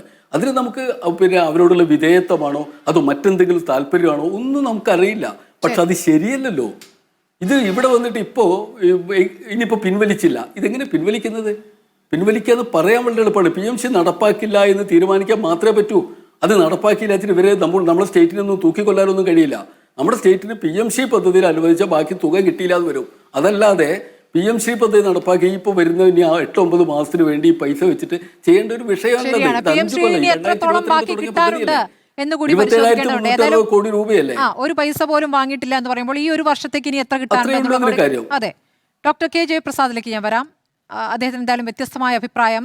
BJP നിലപാട്, കേന്ദ്ര സർക്കാരിന്റെ നിലപാടിനോട് ചേർന്ന് നിൽക്കുന്ന ഒരു പ്രതികരണം അദ്ദേഹത്തിൽ നിന്ന് പ്രതീക്ഷിക്കുന്നു. ഇടവേളയ്ക്ക് ശേഷം ഡോക്ടർ K ജയപ്രസാദ്, ഇപ്പോൾ പ്രതിപക്ഷം ഭരിക്കുന്ന സംസ്ഥാനങ്ങളിൽ കേന്ദ്ര ഫണ്ട് മര്യാദയ്ക്ക് നൽകാതെ ബുദ്ധിമുട്ടിക്കുന്ന രീതി നിരന്തരം മോദി സർക്കാർ തുടരുന്നുണ്ട്. ഇപ്പോൾ SSK കിട്ടണമെങ്കിൽ PMC ഒപ്പിടണമെന്നുള്ളതായിരുന്നു കേന്ദ്രം പറഞ്ഞത്. അതുകൊണ്ടാണ് അത് ഒപ്പിടേണ്ടി വന്നത് എന്ന് നേരത്തെ പറയുന്നത് നമ്മൾ കണ്ടിട്ട് കഴിഞ്ഞ ഇടത് സർക്കാർ. അപ്പോൾ അതിനെ എങ്ങനെയാണ് ന്യായീകരിക്കാനാവുക? അല്ല, ഒരു മാതൃകാപരമായ ഒരു വിദ്യാഭ്യാസ പദ്ധതി കേരളത്തിലെ രാഷ്ട്രീയ താല്പര്യങ്ങൾക്ക് വേണ്ടിയിട്ട് UDFും LDFും, അതായത് അടിസ്ഥാന ജനവിഭാഗങ്ങളുടെ കുട്ടികൾക്ക് ഗുണപരമായ വിദ്യാഭ്യാസ രംഗത്ത് മാറ്റം വരുത്തുന്നതിന് സഹായിക്കുന്ന ഒരു പദ്ധതിയെ എങ്ങനെയാണ് രാഷ്ട്രീയ വ്യവഹാരത്തിന് ഉപയോഗിക്കുന്നതിനൊരു തെളിവാണ് കേരളത്തിലെ ഒരു വിഭാഗം മാധ്യമങ്ങളും നമ്മുടെ മുന്നണികളും ഇത് ചർച്ച ചെയ്യുന്നത്. അതിനും ഒരു ചെറിയ ചരിത്രം ഞാൻ പറയാം. 1986 ദേശീയ വിദ്യാഭ്യാസ നയം, അന്ന് പ്രധാനമന്ത്രി രാജീവ് ഗാന്ധിയുടെ സമയത്ത് പ്രഖ്യാപിച്ച നയത്തിൻ്റെ ഭാഗമായിട്ട് നവോദയ വിദ്യാലയങ്ങൾ തുടങ്ങിയ സമയത്ത് ഏറ്റവും കൂടുതൽ എതിർപ്പുണ്ടായത് കേരളത്തിലാണ്. അന്ന് കേരളത്തിലെ ശാസ്ത്ര സാഹിത്യ പരിഷത്തും CPMും അത് നവ ലിബറൽ മുതലാളിത്ത കമ്പോള വ്യവസ്ഥ എന്നൊക്കെ പറഞ്ഞിട്ട് അങ്ങനെ അതിനെതിരെ എതിർപ്പുണ്ട്. അന്ന് K കരുണാകരനായിരുന്നു മുഖ്യമന്ത്രി. അതിനുശേഷം 3 സ്കൂളുകൾ സ്ഥാപിച്ച സമയത്ത് ഗവൺമെൻറ് മാറുന്നു. നയനാരുടെ ഗവൺമെൻറ് അധികാരത്തിൽ വന്നു. പിന്നീട് ഏതാണ്ട് 4 വർഷം കേരളത്തിൽ നവോദയ സ്കൂളുകൾ തുടങ്ങിയിരുന്നില്ല. പിന്നീട് 91 കെ കരുണാകരൻ്റെ സർക്കാർ തിരിച്ചു വന്നതിന് ശേഷം മാത്രമാണ് നവോദയ സ്കൂളുകൾ കേരളത്തിൽ ആരംഭിക്കുന്നത്. ഇന്ന് നമ്മളെ കേരളത്തിൽ നിങ്ങൾ ഏതെങ്കിലും ഒരു നവോദയ സ്കൂളിലൊന്ന് ചെന്ന് അന്വേഷിച്ചാൽ നമ്മുടെ ഗ്രാമീണ മേഖല 75% കുട്ടികൾക്ക് ഗ്രാമീണ മേഖലയിലെ കുട്ടികൾക്ക് സംവരണം ചെയ്യപ്പെട്ടിട്ടുള്ള ഒരു റെസിഡൻഷ്യൽ സിസ്റ്റം സ്കൂളാണ്. വളരെ മാതൃകാപരമായി ഏതാണ്ട് 95% കുട്ടികളും വളരെ ഉയർന്ന നിലവാരത്തോടെ പോകുന്ന ഒരു വിദ്യാഭ്യാസ പദ്ധതിയാണ് നവോദയ വിദ്യാഭ്യാസ പദ്ധതി. ഇതിനേക്കാളും ശക്തമായ എതിർപ്പ് അന്നും കേരളത്തിലുണ്ടായിരുന്നു. പിന്നെ നമ്മളത് പിന്നീട് നടപ്പാക്കി. ഇന്ന് നമ്മളതിനെക്കുറിച്ചൊന്നും പറഞ്ഞു. അതുപോലെ ഈ PM ശ്രീ എന്ന് കേട്ടപ്പോൾ നമ്മുടെ ചില വിഭാഗം ആൾക്കാർ വിചാരിച്ചത് ഒരു RSS പദ്ധതിയാണ്. യഥാർത്ഥത്തിൽ ഇത് ശ്രീയല്ല, സ്കൂൾ ഫോർ റൈസിങ് ഇന്ത്യ എന്നാണ്. അതൊരു കേന്ദ്ര പദ്ധതിക്ക് PM school for rising India. ഈ PM school for rising India എന്നുള്ള പദ്ധതി പ്രകാരം ഏതാണ്ട് 14,500 സ്കൂളുകളാണ് ദേശീയ തലത്തിൽ സൃഷ്ടിക്കാൻ, അതായത് നിലവിലുള്ള സ്കൂളുകളെ കൺവേർട്ട് ചെയ്യാനായിട്ട് തീരുമാനിക്കുന്നത്. അതിപ്പോൾ ഇന്നിപ്പോൾ രാജ്യത്ത് 13,076 സ്കൂളുകൾ പ്രവർത്തിക്കുന്നുണ്ട്. ഇന്ത്യയിൽ കേരളവും തമിഴ്നാടും ഒഴിച്ച് ബാക്കി എല്ലാ സംസ്ഥാനങ്ങളും ഇത് നടപ്പാക്കിയിട്ടുണ്ട്. അതുകൊണ്ട് നേരത്തെ പറഞ്ഞതുപോലെ പ്രതിപക്ഷ പാർട്ടികൾ ഭരിക്കുന്ന സ്റ്റേറ്റുകളെ ഒഴിവാക്കിയെന്ന് പറഞ്ഞാൽ ശരിയല്ല. കാരണം കോൺഗ്രസ് ഭരിച്ചിരുന്ന രാജസ്ഥാൻ സർക്കാർ ഉൾപ്പെടെ 2002-2003 അക്കാഡമിക് ഇയറിൽ ഇത് നടപ്പാക്കിയതാണ്. 5 വർഷത്തെ പദ്ധതിയുടെ ഒന്നാമത്തെ ഫേസാണ് ഈ 26-27 കഴിയുന്നത്. അപ്പോൾ അത് ഛത്തീസ്ഗഡിലും ഹിമാചൽ പ്രദേശിലും അതുപോലെ തെലുങ്കാന, കർണാടകം ഉൾപ്പെടെയുള്ള, കർണാടകത്തിൽ അന്ന് BJP സർക്കാരായിരുന്നു, പിന്നീട് കോൺഗ്രസ് വന്നു. അപ്പോൾ ഇന്ന് ഇന്ത്യയിൽ പശ്ചിമ ബംഗാൾ ഇപ്പം നടപ്പാക്കി കഴിഞ്ഞു. ഡൽഹി ആദ്യം ഇത് മാറി നിന്നു, പക്ഷേ ഡൽഹിയിൽ വന്ന് തിരിച്ചു വന്നു. അപ്പോൾ അങ്ങനെ നമ്മൾ നോക്കുമ്പോൾ രാജ്യം മുഴുവനും സ്വീകരിച്ച അടിസ്ഥാന ജനവിഭാഗങ്ങളെ, പാവപ്പെട്ട കുട്ടികൾ പഠിക്കുന്ന സ്കൂളുകൾക്ക് ഒരു ലോക നിലവാരത്തിലുള്ള ഇൻഫ്രാസ്ട്രക്ചറും അതനുസരിച്ചിട്ടുള്ള അവരെ ക്വാളിറ്റി എഡ്യൂക്കേഷൻ മാത്രമല്ല എല്ലാ തരത്തിലുമുള്ള ഒരു മോഡൽ എഡ്യൂക്കേഷൻ. നമ്മൾ പഴയകാലത്ത് കേരളത്തിൽ ചില സ്കൂളിലെ മോഡൽ സ്കൂൾ എന്നുള്ളൊരു 70കളിൽ കേരളത്തിൽ സ്കൂളുണ്ട്. അതേ പാറ്റേണിൽ വന്നതാണ് ഇത്. നമ്മളത് അതിനെ ആ പദ്ധതിയെക്കുറിച്ച് പഠിക്കാതെയാണ് നമ്മളിത് വിമർശിക്കുന്നത്. BJP നയങ്ങൾ കടന്നു കയറിയിട്ടില്ല എന്ന് അങ്ങേക്ക് ഉറപ്പിച്ചു പറയാൻ പറ്റുമോ? അല്ല, അത് അറിവില്ലായ്മ കൊണ്ട് പറയുന്നതാണ്. കാരണം ഉദാഹരണത്തിന് മാഹിയിൽ 6 സ്കൂളുകൾ, ഞാൻ പറയുന്നത് നമ്മുടെ റിപ്പോർട്ടർ ചാനലിൽ തന്നെ ഒരു സ്കൂളിൽ ദയവ് ചെയ്ത് ഇത്തരം ഒരു സ്കൂളുകളെ പോയിട്ട് നിങ്ങൾ ഒന്ന് വീഡിയോ തലത്തിൽ കാണാമല്ലോ. അവിടെ പ്രധാനമന്ത്രിയുടെ ഫോട്ടോ വെച്ചിട്ടുണ്ടോ, എന്ത് RSS ആണ് അവിടുത്തെ സിലബസ് ഉള്ളത്, അതാത് സംസ്ഥാനങ്ങളുടെ സിലബസുകളെ അനുസരിച്ച് തന്നെയാണ് ഈ PM ശ്രീ സ്കൂൾ പ്രവർത്തിക്കുന്നത്. അത് ഇനി സംസ്ഥാന സിലബസിൽ പഠിപ്പിക്കുന്ന ഗവൺമെൻറ്റിന് പ്രത്യേക താല്പര്യമുണ്ടെങ്കിൽ അവർക്ക് NCERT സിലബസിൽ പോകാം. ഉദാഹരണത്തിന് കേരളത്തിൽ തന്നെ നമുക്കറിയാമല്ലോ, കേരളത്തിൽ ഏതാണ്ട് 34,000-ലധികം സ്കൂളുകൾ CBSE സ്കൂളുകളുണ്ട്. അതുപോലെ 3,400 സ്കൂളുകൾ ICC സ്കൂളുണ്ട്. കേരളത്തിലെ പ്രമുഖ ഇടത് വലത് നേതാക്കളുടെ മക്കളെല്ലാം പഠിക്കുന്നത് CBSE ICSE സ്കൂളുകളിലാണ്. നിങ്ങൾ ഈ ചർച്ചയിൽ പങ്കെടുക്കുന്ന പലരുടെയും ബന്ധുക്കൾ പഠിക്കുന്ന അവിടെ അത് തന്നെ ആയിരിക്കും. പക്ഷേ നമ്മുടെ ഒരു കാപട്യമാണ് ഞാൻ പറഞ്ഞത്. ഈ PM ശ്രീ സ്കൂൾ എന്ന് പറയുന്നത് നമ്മുടെ ഇടത്തരം മിഡിൽ ക്ലാസ് ആളുകൾ കുട്ടികളെ CBSE സ്കൂളുകളിലും ഉന്നത നിലവാരമുള്ള അൺഎയ്ഡഡ് വിദ്യാഭ്യാസ സ്ഥാപനങ്ങളിലും പോകുന്നതിൻ്റെ ഒരു പ്രധാന കാരണം അവിടുത്തെ ഇൻഫ്രാസ്ട്രക്ചറും അവിടുത്തെ നിലവാരവും അത് അവിടുത്തെ ഡിസിപ്ലിനുമാണ്. അപ്പോൾ ആ ഒരു ക്വാളിറ്റി ഇമ്പ്രൂവ്മെൻ്റ് ഉണ്ടെന്ന് തോന്നലാണ് പാരൻസിനെ അതിലേക്ക് ആകർഷിക്കുന്നത്. അതുപോലെ ഇത് സാധാരണ കുട്ടികൾ ഗവൺമെൻറ് സ്കൂളിലേക്ക് ഇത് വരാം. ഒരു ബ്ലോക്കിൽ 2 സ്കൂൾ എന്നുള്ള തലത്തിലാണ് ഇത് വരുന്നത്. അപ്പോൾ ഉദാഹരണത്തിന് രാജസ്ഥാനിൽ അത് പ്രൈമറി UP സ്കൂളുകൾ വലുതായിട്ട് എടുത്തില്ല. ഏതാണ്ട് 580 സ്കൂളും അവർ ഹയർ സെക്കൻഡറിയാണ് അവിടെ സ്വീകരിച്ചത്. അത് സ്റ്റേറ്റിൻ്റെ ഈ പദ്ധതിയിൽ തന്നെ ആമുഖമായിട്ട് പറയുന്നുണ്ട് NCERT സിലബസ് അല്ലെങ്കിൽ CBSE സിലബസ് സ്വീകരിക്കാം, സംസ്ഥാന സിലബസ് സ്റ്റേറ്റ് സിലബസുകൾ സ്വീകരിക്കാം. പക്ഷേ സംസ്ഥാന സിലബസ് തന്നെ നമ്മുടെ +1 +2 സിലബസ് എന്ന് പറയുന്നത് ഇന്ന് കേരളത്തിലെ +1 +2 സിലബസ് ഏതാണ്ട് NCERT സിലബസ് തന്നെയാണ്. വിശേഷിച്ച് നമുക്കറിയാമല്ലോ, എൻട്രൻസ് പരീക്ഷകൾക്ക് കുട്ടികളെ തയ്യാറെടുക്കുന്നതിന് വേണ്ടിയിട്ട് CBSE സിലബസ് NCERT സിലബസും കേരളത്തിലെ +2 സിലബസും തമ്മിൽ കാര്യമായ വ്യത്യാസമൊന്നും ഉണ്ടാവില്ല, വിശേഷിച്ച് സയൻസ് വിഷയങ്ങളെ സംബന്ധിച്ചിട്ട്. അപ്പോൾ അതുകൊണ്ട് നമ്മൾ ഈ പദ്ധതി കൊണ്ട് ഉണ്ടാകുന്ന ദോഷവശങ്ങൾ അതിൽ ആദ്യമേ തന്നെ ഞാൻ അതുകൊണ്ടാണ് പറഞ്ഞത്, സിലബസുമായി ബന്ധപ്പെട്ട് നോക്കുമ്പോൾ ഇതിന് സംസ്ഥാന സിലബസ് തന്നെയാണ് ഇവിടെ പഠിക്കുന്നത്. ഇതിൽ ഗ്രാമീണ മേഖലയിൽ ഒരു ബ്ലോക്കിൽ 2 സ്കൂളുകളെ തിരഞ്ഞെടുക്കുന്നു. ആ സ്കൂളുകളെ തിരഞ്ഞെടുക്കുന്നതിന് ഒരു ക്രൈറ്റീരിയ എന്ന് പറയുന്നത്, കാരണം ഇതിൽ പറയുന്ന ഇൻഫ്രാസ്ട്രക്ചർ പ്രൊവൈഡ് ചെയ്യുന്നതിനുള്ള ഗ്രൗണ്ട് ഉണ്ടാകണം, സ്പേസ് ഉണ്ടാകണം, മറ്റു ചില ആനുകൂല്യങ്ങളും അത് കുറച്ച് കാര്യങ്ങൾ പറയുന്നുണ്ട്. അതുകൊണ്ട് തന്നെ അത്തരമൊരു സെലക്ഷൻ പ്രോസസ്സ് നടത്തുന്നതും സംസ്ഥാന സർക്കാർ തന്നെയാണ്. അവിടെയും കേന്ദ്രത്തിൻ്റെ ഇടപെടൽ വരുന്നില്ല. സിലബസിൽ സംസ്ഥാന സിലബസ് തന്നെയാണ്, അവിടെ വരുന്നില്ല. അവിടെ എവിടെയാണ് RSSൻ്റെ അല്ലെങ്കിൽ BJPയുടെ അജണ്ട കടന്നു വരുന്നത്? അതുകൊണ്ട് ഞാൻ ഈ പറഞ്ഞത്, ഈ പദ്ധതി ശരിക്കും നമ്മുടെ മാധ്യമങ്ങൾ വിദ്യാഭ്യാസ വിദഗ്ധരെ പങ്കെടുപ്പിച്ചുകൊണ്ട് ഒരു ചർച്ച നടത്തണം. കാരണം എന്നെ തന്നെ ഇവിടെ വലത് നിരീക്ഷകൻ എന്നാണ് പറയുന്നത്. ഞാൻ ഒരു കേന്ദ്ര സർവകലാശാലയിലെ പ്രോ വൈസ് ചാൻസലർ ആയി വർക്ക് ചെയ്യുകയും 35 വർഷം ഉന്നത വിദ്യാഭ്യാസ മേഖലയിൽ പ്രവർത്തിച്ച ആളാണ്. പക്ഷേ നമ്മുടെ കേരളത്തിലെ രാഷ്ട്രീയ ചർച്ചകൾക്ക് എന്നെപ്പോലത്തെ നമ്മൾ ഒരു വലതുപക്ഷ നിരീക്ഷകനാക്കി മാറ്റേണ്ടി വരുന്നത്. അതെ എന്നോട് ഇങ്ങനെ ചോദിച്ചുകൊണ്ട് ഞാൻ പറഞ്ഞതാണ്. എനിക്കതുകൊണ്ട് വിഷമമില്ല. കാരണം നമ്മുടെ കേരളത്തിൻ്റെ ഒരു പൊതുമണ്ഡലം ആ തരത്തിലാണ് വിഷയങ്ങളെ ചർച്ച ചെയ്യുന്നത്. പക്ഷേ ഇതിന്റെ വസ്തുതകളുടെ അടിസ്ഥാനത്തിൽ കാര്യങ്ങളെ കാണേണ്ടതില്ല. വിദ്യാഭ്യാസ പദ്ധതിയിൽ BJPയുടെ അജണ്ട കൃത്യമായി നടപ്പാക്കിയ ഒരുപാട് ഉദാഹരണം നമ്മുടെ മുന്നിലുണ്ട്. ഇവിടെ ഗാന്ധി മരിച്ചത് എങ്ങനെയാണ് നമ്മൾ അറിയുന്നില്ലല്ലോ. ഇപ്പൊ പാഠപുസ്തകത്തിൽ ഇവിടെ മുഗൾ ഭരണകാലം പഠിക്കുന്നില്ലല്ലോ. അപ്പോൾ പാഠ്യപദ്ധതിയിൽ ഇടപെടുകയേ ഇല്ല. ഇത് ഇൻഫ്രാസ്ട്രക്ചർ മാത്രം ഗംഭീരമാക്കുക എന്ന ഉദ്ദേശത്തോടു കൂടിയാണ്. അത്രയും നിഷ്കളങ്കമായി അതിനെ കാണാൻ സാധിക്കില്ല. ഇനി PM ശ്രീയുമായി അങ്ങ് ബന്ധപ്പെട്ടത് ഞാൻ അത് അങ്ങനെ എടുക്കുന്നു. PM ശ്രീയുമായി ശരി, PM ശ്രീയുമായി കേരള സിലബസ് ആണല്ലോ ഇവിടെ പഠിപ്പിക്കുന്നത്. അപ്പൊ അവിടെ കേരള സിലബസ് പഠിപ്പിക്കുന്ന ഒരു സ്ഥലത്ത് എന്തിനാണ് നമ്മൾ ദേശീയ തലത്തിൽ അങ്ങനെ പഠിച്ചോട്ടെ, ചർച്ച ചെയ്യുന്നത്? ഗവൺമെന്റിന് തീരുമാനിക്കാം. ശരി, അല്ല അങ്ങനെയാണെങ്കിൽ ഞാൻ ചോദിക്കട്ടെ, നമ്മുടെ കേരളത്തിലെ CBSE സ്കൂളുകൾക്കെതിരെ കേരളത്തിലെ ഇടതു മുന്നണിയും വലതു മുന്നണിയും സമരം തുടങ്ങും. അവിടെ ഏത് സിലബസാണ് പഠിപ്പിക്കുന്നത്? കേരളത്തിലെ എത്ര ലക്ഷം, അതായത് ഈ കഴിഞ്ഞ ആ സ്കൂളിലാണ് കേരളത്തിൽ നിന്ന് മിഡിൽ ക്ലാസ് പാരൻസ് ഏറ്റവും കൂടുതൽ താല്പര്യപ്പെടുന്നത് CBSE ICSE സ്കൂളുകളാണ്. അവിടെ ഈ പഠിപ്പിക്കുന്ന സിലബസ് എന്ന് പറഞ്ഞാൽ NCERT സിലബസ് ആണ്.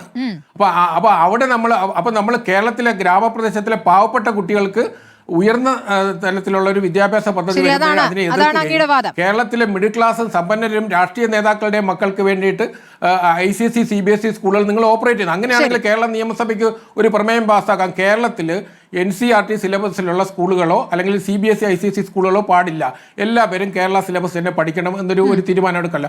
അവിടെയാണ് ഞാൻ ഈ കാപട്യം കൂടെ നമ്മൾ ചർച്ച ചെയ്ത് പോകുന്നത്. വ്യക്തമാക്കണം. ഇപ്പോൾ BJPയുടെ നയങ്ങളെ എതിർക്കുമെന്ന് അങ്ങ് തുടക്കത്തിൽ പറഞ്ഞു. ഇപ്പോൾ പാഠ്യപദ്ധതിയിൽ ഒരു തരത്തിലും ഇടപെടുന്നില്ല എന്നാണ് അദ്ദേഹം വിശദീകരിക്കാൻ ശ്രമിച്ചിട്ടുള്ളത്. ഇന്നിപ്പോൾ മുഖ്യമന്ത്രിയും പറയുന്നു കരിക്കുലത്തിന്റെ കാര്യത്തിലും സംസ്ഥാന സർക്കാരാണ് തീരുമാനമെടുക്കുക എന്ന്. അപ്പോൾ പിന്നെ എന്തിനാണ് ഉപസമിതി ചേരുന്നത്? ഉപസമിതി എന്തിനാണ് രൂപീകരിച്ചതെന്നതിലും അങ്ങേക്ക് വ്യക്തമായ മറുപടി ഉണ്ടായിട്ടില്ല. അങ്ങ് അത് വിശദീകരിച്ചേ പറ്റൂ. തീർച്ചയായും ഞാൻ വിശദീകരിക്കാന്നേ. അതിനു മുൻപ് ഇന്നത്തെ ചർച്ചയിൽ അരുൺകുമാർ ഉന്നയിച്ചൊരു പ്രധാനപ്പെട്ട കാര്യം എന്താ? അദ്ദേഹം പറഞ്ഞത് എന്താ? VD സതീശൻ പറഞ്ഞു കത്ത് അയച്ചിട്ടില്ലെന്ന് പറഞ്ഞു. അത് അർദ്ധ സത്യമാണെന്നേ, പകുതി നുണയല്ലേ. VD സതീശൻ പറഞ്ഞത് എന്താ? VD സതീശൻ പറഞ്ഞത് ഈ പറയുന്ന പദ്ധതിയിൽ നിന്ന് പിന്മാറി എന്ന് പറയുന്ന കത്ത് അയച്ചിട്ടില്ല എന്ന സത്യമല്ലേ? ഇവിടെ അശ്വത്ഥാത്മാവ് മരിച്ചു എന്ന് പറഞ്ഞിട്ട് അശ്വത്ഥാത്മാവ് എന്ന ആനയാണ് മരിച്ചത് എന്ന് പറയുന്നത് പോലെ ഞങ്ങൾ കത്ത് അയച്ചിട്ടില്ല എന്നല്ല പറഞ്ഞത്. ഈ പദ്ധതിയിൽ നിന്ന് പിന്മാറില്ല എന്ന് പറഞ്ഞൊരു കത്ത് അയച്ചിട്ടില്ല എന്നാ. അത് യാഥാർത്ഥ്യമല്ലേ? ആ യാഥാർത്ഥ്യത്തെ ഒരു അർദ്ധ സത്യം കൊണ്ട് നേരിടുകയാണ്. ഞങ്ങൾ എന്തോ നുണ പ്രചരിപ്പിച്ചെന്ന മട്ടിൽ ഞങ്ങൾ പറഞ്ഞിട്ട് തന്നെ നിൽക്കുക. ഇവിടെ അഭിഭാഷകനാണല്ലോ അരുൺകുമാർ. അദ്ദേഹം സ്വന്തം കക്ഷിയെ തന്നെ തോൽപ്പിക്കുന്ന വാദമുഖങ്ങളാണ് അദ്ദേഹം പുറത്തെടുക്കുന്നത്. അദ്ദേഹം എന്താ പറഞ്ഞത്? അദ്ദേഹം പറഞ്ഞത് ഈ കരാറിനകത്ത് ഒരു ക്ലോസ് ഉണ്ട്, എപ്പോൾ വേണമെങ്കിലും ഇതിന് പിന്മാറാം. എന്നിട്ട് നിങ്ങൾ പിന്മാറിയോ? നിങ്ങൾ എന്താ ചെയ്തത്? താൽക്കാലികമായി മരവിപ്പിച്ചിരിക്കുന്നു എന്ന് പറഞ്ഞ് കേരളത്തിലെ ജനങ്ങളെ നിങ്ങളുടെ ഘടകകക്ഷിയായ CPI അടക്കം പറ്റിച്ചിരിക്കുകയാണെന്നേ. എന്നിട്ട് പറയുന്നു ഞങ്ങൾ പറഞ്ഞു കത്ത്, അങ്ങനെ ഒരു കത്തില്ല എന്ന് പറഞ്ഞു. ഇപ്പൊ കത്ത് കണ്ടില്ല. ഞങ്ങൾ പറഞ്ഞത് കത്തില്ല എന്നല്ല, നിങ്ങൾ ഈ പദ്ധതിയിൽ നിന്ന് പിന്മാറി എന്ന് പറയുന്ന കത്തില്ല. അത് യാഥാർത്ഥ്യമാണ്.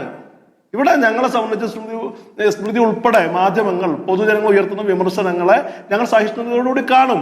ഞങ്ങളെ സംബന്ധിച്ച് ഞങ്ങൾ PM ശ്രീക്കെതിരെ സംസാരിച്ച ആളുകളാണ്. ഇപ്പൊ ജനങ്ങൾ ഞങ്ങളിൽ നിന്ന് പ്രതീക്ഷിക്കുന്നുണ്ട്. പക്ഷെ ഒരു സർക്കാരിന്റെ സാങ്കേതികത്വം അവിടെ നിലനിൽക്കുന്നുണ്ടെന്ന് ആർക്കാ അറിയാത്തത്? അതിനെ ആ രീതിയിൽ ഞങ്ങൾക്ക് കൈകാര്യം ചെയ്യാൻ പറ്റും. ഒരു വർഷം കൂടിയുള്ളൂ. അതാണ് ഡോക്ടർ ആസാദ് ചോദിച്ചത്. ഒറ്റ വർഷമേ ബാക്കിയുള്ളൂ. ഇത് കണക്കാക്കുകയാണെങ്കിൽ മാസങ്ങൾ മാത്രം, അടുത്ത മാർച്ച് വരെ എന്ന് പറയാം. അപ്പോൾ ഈ 2027 വരെ, അപ്പോൾ അതുവരെയുള്ള കാലാവധിയിൽ എത്ര വലിയ തുകയാണ് ഇനി കിട്ടാനിരിക്കുന്നത് PM ശ്രീയുമായി ബന്ധപ്പെട്ട്? അപ്പോൾ അത് വേണ്ട എന്ന് വെക്കാൻ എന്തുകൊണ്ട് നിങ്ങൾക്ക് സാധിക്കുന്നില്ല? ഇത് നിങ്ങളിപ്പോൾ മുഖ്യമന്ത്രി ആവർത്തിച്ച് പറഞ്ഞുകൊണ്ടിരിക്കുന്നത് എന്താണ്? ഇത് ഒരു മിനിറ്റ്, ഇത് ഞങ്ങൾ വേറെ UDF സർക്കാർ വരുമ്പോൾ ഞങ്ങളുടെ നയങ്ങൾ മാറ്റുകയാണ്, ഞങ്ങളുടെ പോളിസി മാറുകയാണ്, ഞങ്ങൾ പഴയത് തുടരാനല്ല വന്നത് എന്ന് എത്ര പ്രാവശ്യം വാർത്താ സമ്മേളനത്തിൽ പറഞ്ഞു. അപ്പൊ പിന്നെ എന്തിനാണ് ഈ പഴയത് തുടരുന്നത്? അല്ല, ഞാനൊരു കാര്യം പറഞ്ഞല്ലോ, ഇപ്പോൾ ഡോക്ടർ ആസാദ് ഉൾപ്പെടെ നിരന്തരം പൊതു മനസാക്ഷിയുടെ ഭാഗമായിട്ട് സംസാരിക്കുന്ന ആളുകൾ അത്തരം ആശങ്കകൾ ഉന്നയിക്കുമ്പോൾ അതുകൂടി കണക്കിലെടുക്കപ്പെടുന്നേ ആർക്കും സംശയമുള്ളത്? ഞങ്ങളെ സംബന്ധിച്ച് ഈ മന്ത്രിസഭാ ഉപസമിതി എന്ന് പറയുന്നത് ഇതിന്റെ സമഗ്രമായ എല്ലാ കാര്യങ്ങളും പരിഗണിക്കാനുള്ളതാ. ഈ മന്ത്രിസഭാ ഉപസമിതിയുടെ ഭാഗമായിരിക്കുന്ന ആളുകൾ തന്നെ അത്ര നിലപാടുള്ള ആളുകളാണെന്നേ. ഇവിടെ കൃത്യമായി ഒരു വലിയൊരു ഫോറം സൃഷ്ടിക്കുകയും ഈ പറയുന്ന ഈ ചർച്ചയിലടക്കം ഉന്നയിക്കപ്പെടുന്ന വ്യത്യസ്ത വാദമുഖങ്ങളെ കൂടി മുൻനിർത്തിക്കൊണ്ടൊരു തീരുമാനത്തിലേക്ക് ഞങ്ങൾ എത്തും. അതിനു പകരം ഞങ്ങൾ എന്തോ കാപട്യം കാണിച്ചു, ഞങ്ങൾ എന്തോ നുണ പറഞ്ഞു, മുഖ്യമന്ത്രി ഇന്ന് പറഞ്ഞത് കത്ത് അയച്ചിട്ടില്ല എന്നാണ് പറഞ്ഞത്, ഇതേ കത്ത് അയച്ചിരിക്കുന്നു. അതിന് കത്ത് എന്ത് കത്ത് എന്ന് ചർച്ച കൊണ്ടുപോകണ്ടേ? സംശയം ഇതാണ്, നിങ്ങൾ ഈ കരിക്കുലത്തിൽ ഇടപെടാൻ സമ്മതിക്കില്ല എന്നുള്ള തീരുമാനമായി വന്നു കഴിഞ്ഞു അല്ലേ? ഏതൊക്കെ സ്കൂളുകൾ തിരഞ്ഞെടുക്കണമെന്നുള്ളതും സംസ്ഥാന സർക്കാർ തീരുമാനിക്കുന്നത് തീരുമാനമായി വന്നു കഴിഞ്ഞു. അത് രണ്ടും മുഖ്യമന്ത്രി വാർത്താ സമ്മേളനത്തിൽ വിശദീകരിക്കുകയാണ്. പിന്നെ എന്തിനാണ് ഉപസമിതി? എന്ത് ആലോചിക്കാനാണ്? എന്ത് സമയമെടുക്കാനാണ്? എന്ത് പറയാനാണ്? ഞാനൊരു കാര്യം പറയട്ടെ സ്മൃതി, ഞങ്ങളിതിനെ ഞങ്ങളുടെ നിലപാടുകൾ എന്ന് പറയുന്നത് വളരെ സുതാര്യമാണെന്നേ. ഞങ്ങൾ ഇതിനകത്ത് ഒരു ഒളിച്ചുകളി നടത്തുന്നില്ല. ഞങ്ങൾ മന്ത്രിസഭാ യോഗത്തിൽ ചർച്ച ചെയ്യുന്നുണ്ട്. 2 മന്ത്രിസഭാ യോഗത്തിൽ ഇത് ഒപ്പിടില്ല എന്ന് പറഞ്ഞ് മന്ത്രിസഭ അറിയാതെ ഒരു പാർലമെന്ററി ജനാധിപത്യത്തിൽ ഏറ്റവും പ്രധാനപ്പെട്ടതെന്ന് പറയുന്നത് എന്താ? കളക്ടീവ് റെസ്പോൺസിബിലിറ്റിയാണ്. ക്യാബിനറ്റിന്റെ മന്ത്രിസഭയുടെ കൂട്ടുത്തരവാദിത്തമാണ്. മന്ത്രിസഭയെ അറിയിക്കാതെ ഒളിപ്പിച്ച് കടത്തിയൊരു സംഭവം ഞങ്ങൾ അങ്ങനെയാണോ? ഞങ്ങൾ ഈ പറയുന്നത് ഞങ്ങളെ സംബന്ധിച്ചുള്ള പ്രതിസന്ധികളുണ്ട്, പക്ഷെ ഞങ്ങൾ അതിനെ പരിഹരിക്കാനുള്ള ഒരു കൂട്ടായ പരിശ്രമമാണ് നടത്തുന്നത്. മന്ത്രിസഭ ചേർന്ന് ആ മന്ത്രിസഭയിൽ ഒരു 4 അംഗ ഉപസമിതി ചെയ്യുന്നു. ഇത് ജനാധിപത്യത്തിൽ ഒരു മാതൃകാപരമായ സമീപനമല്ല. മുൻ സർക്കാരിന്റെ നിലപാടുകളെ എങ്ങനെ അതിൽ നിന്ന് മറികടക്കണം, എങ്ങനെ മുന്നോട്ട് പോകണം, ഈ പറയുന്ന ചർച്ചയിലടക്കം ഉന്നയിക്കപ്പെടുന്ന ഡോക്ടർ ആസാദ് ഉൾപ്പെടെ സ്മൃതി ഉൾപ്പെടെ ഉന്നയിക്കപ്പെടുന്ന ആശങ്കകളൊക്കെ അവിടെ ചർച്ച ചെയ്യപ്പെടുന്ന ഒരു സംശയം വേണ്ട. ഞങ്ങൾ ഇതിന് ഒളിച്ചുകളിയായിട്ട് നിങ്ങൾ കാണരുത്. സമീപനവും കഴിഞ്ഞ സർക്കാരിന്റെ കാലത്ത് നിങ്ങൾ കൊണ്ടു നടന്നിരുന്ന ആശങ്കയാണല്ലോ അഡ്വക്കേറ്റ് വി ആർ അനൂപ്. ഇപ്പൊ എന്തൊരു പുതിയ ആശങ്ക? അല്ല, അതേ ആശങ്ക, ആ ആശങ്ക എങ്ങനെ പരിഹരിക്കണം? അന്ന് ഞങ്ങൾ പ്രതിപക്ഷത്തിന്റെ ഭാഗമായിരുന്നു പറഞ്ഞ കാര്യങ്ങൾ, ഞങ്ങളുടെ ഒരു മന്ത്രിസഭയുടെ കാര്യം, ഞങ്ങൾക്ക് അതിൽ കൺസേൺ ഉള്ളത് കൊണ്ടല്ലേ മന്ത്രിസഭ ഉപസമിതിയെ വെക്കുന്നത്. ഇവിടെ സ്മൃതി ഇപ്പോഴും മനസ്സിലാക്കേണ്ടത് ഈ 2 മന്ത്രിസഭ എടുത്തൊരു സമീപനാണെന്നേ. മറ്റിടത്ത് 2 മന്ത്രിസഭയ്ക്കകത്ത് ഇതിന് ഒപ്പിടരുതെന്ന് പറയുകയും ആ മന്ത്രിസഭ അറിയാതെ മന്ത്രിസഭയെ ഒളിപ്പിച്ചു വെച്ചുകൊണ്ട് തീരുമാനം എടുക്കും. ഇവിടെ ഞാനൊരു കാര്യം പറയാം, നിങ്ങൾക്ക് അത് മാത്രമാണോ പോയിന്റ്? മന്ത്രിസഭയെ കബളിപ്പിച്ചു എന്നത് മാത്രമാണോ നിങ്ങളുടെ പോയിന്റ്? ഇവിടെ ഒരു യാഥാർത്ഥ്യം നിലനിൽക്കുന്നുണ്ട്. പക്ഷെ അതിൽ നിന്ന് സ്മൃതി കേൾക്കുന്നില്ല എനിക്ക്.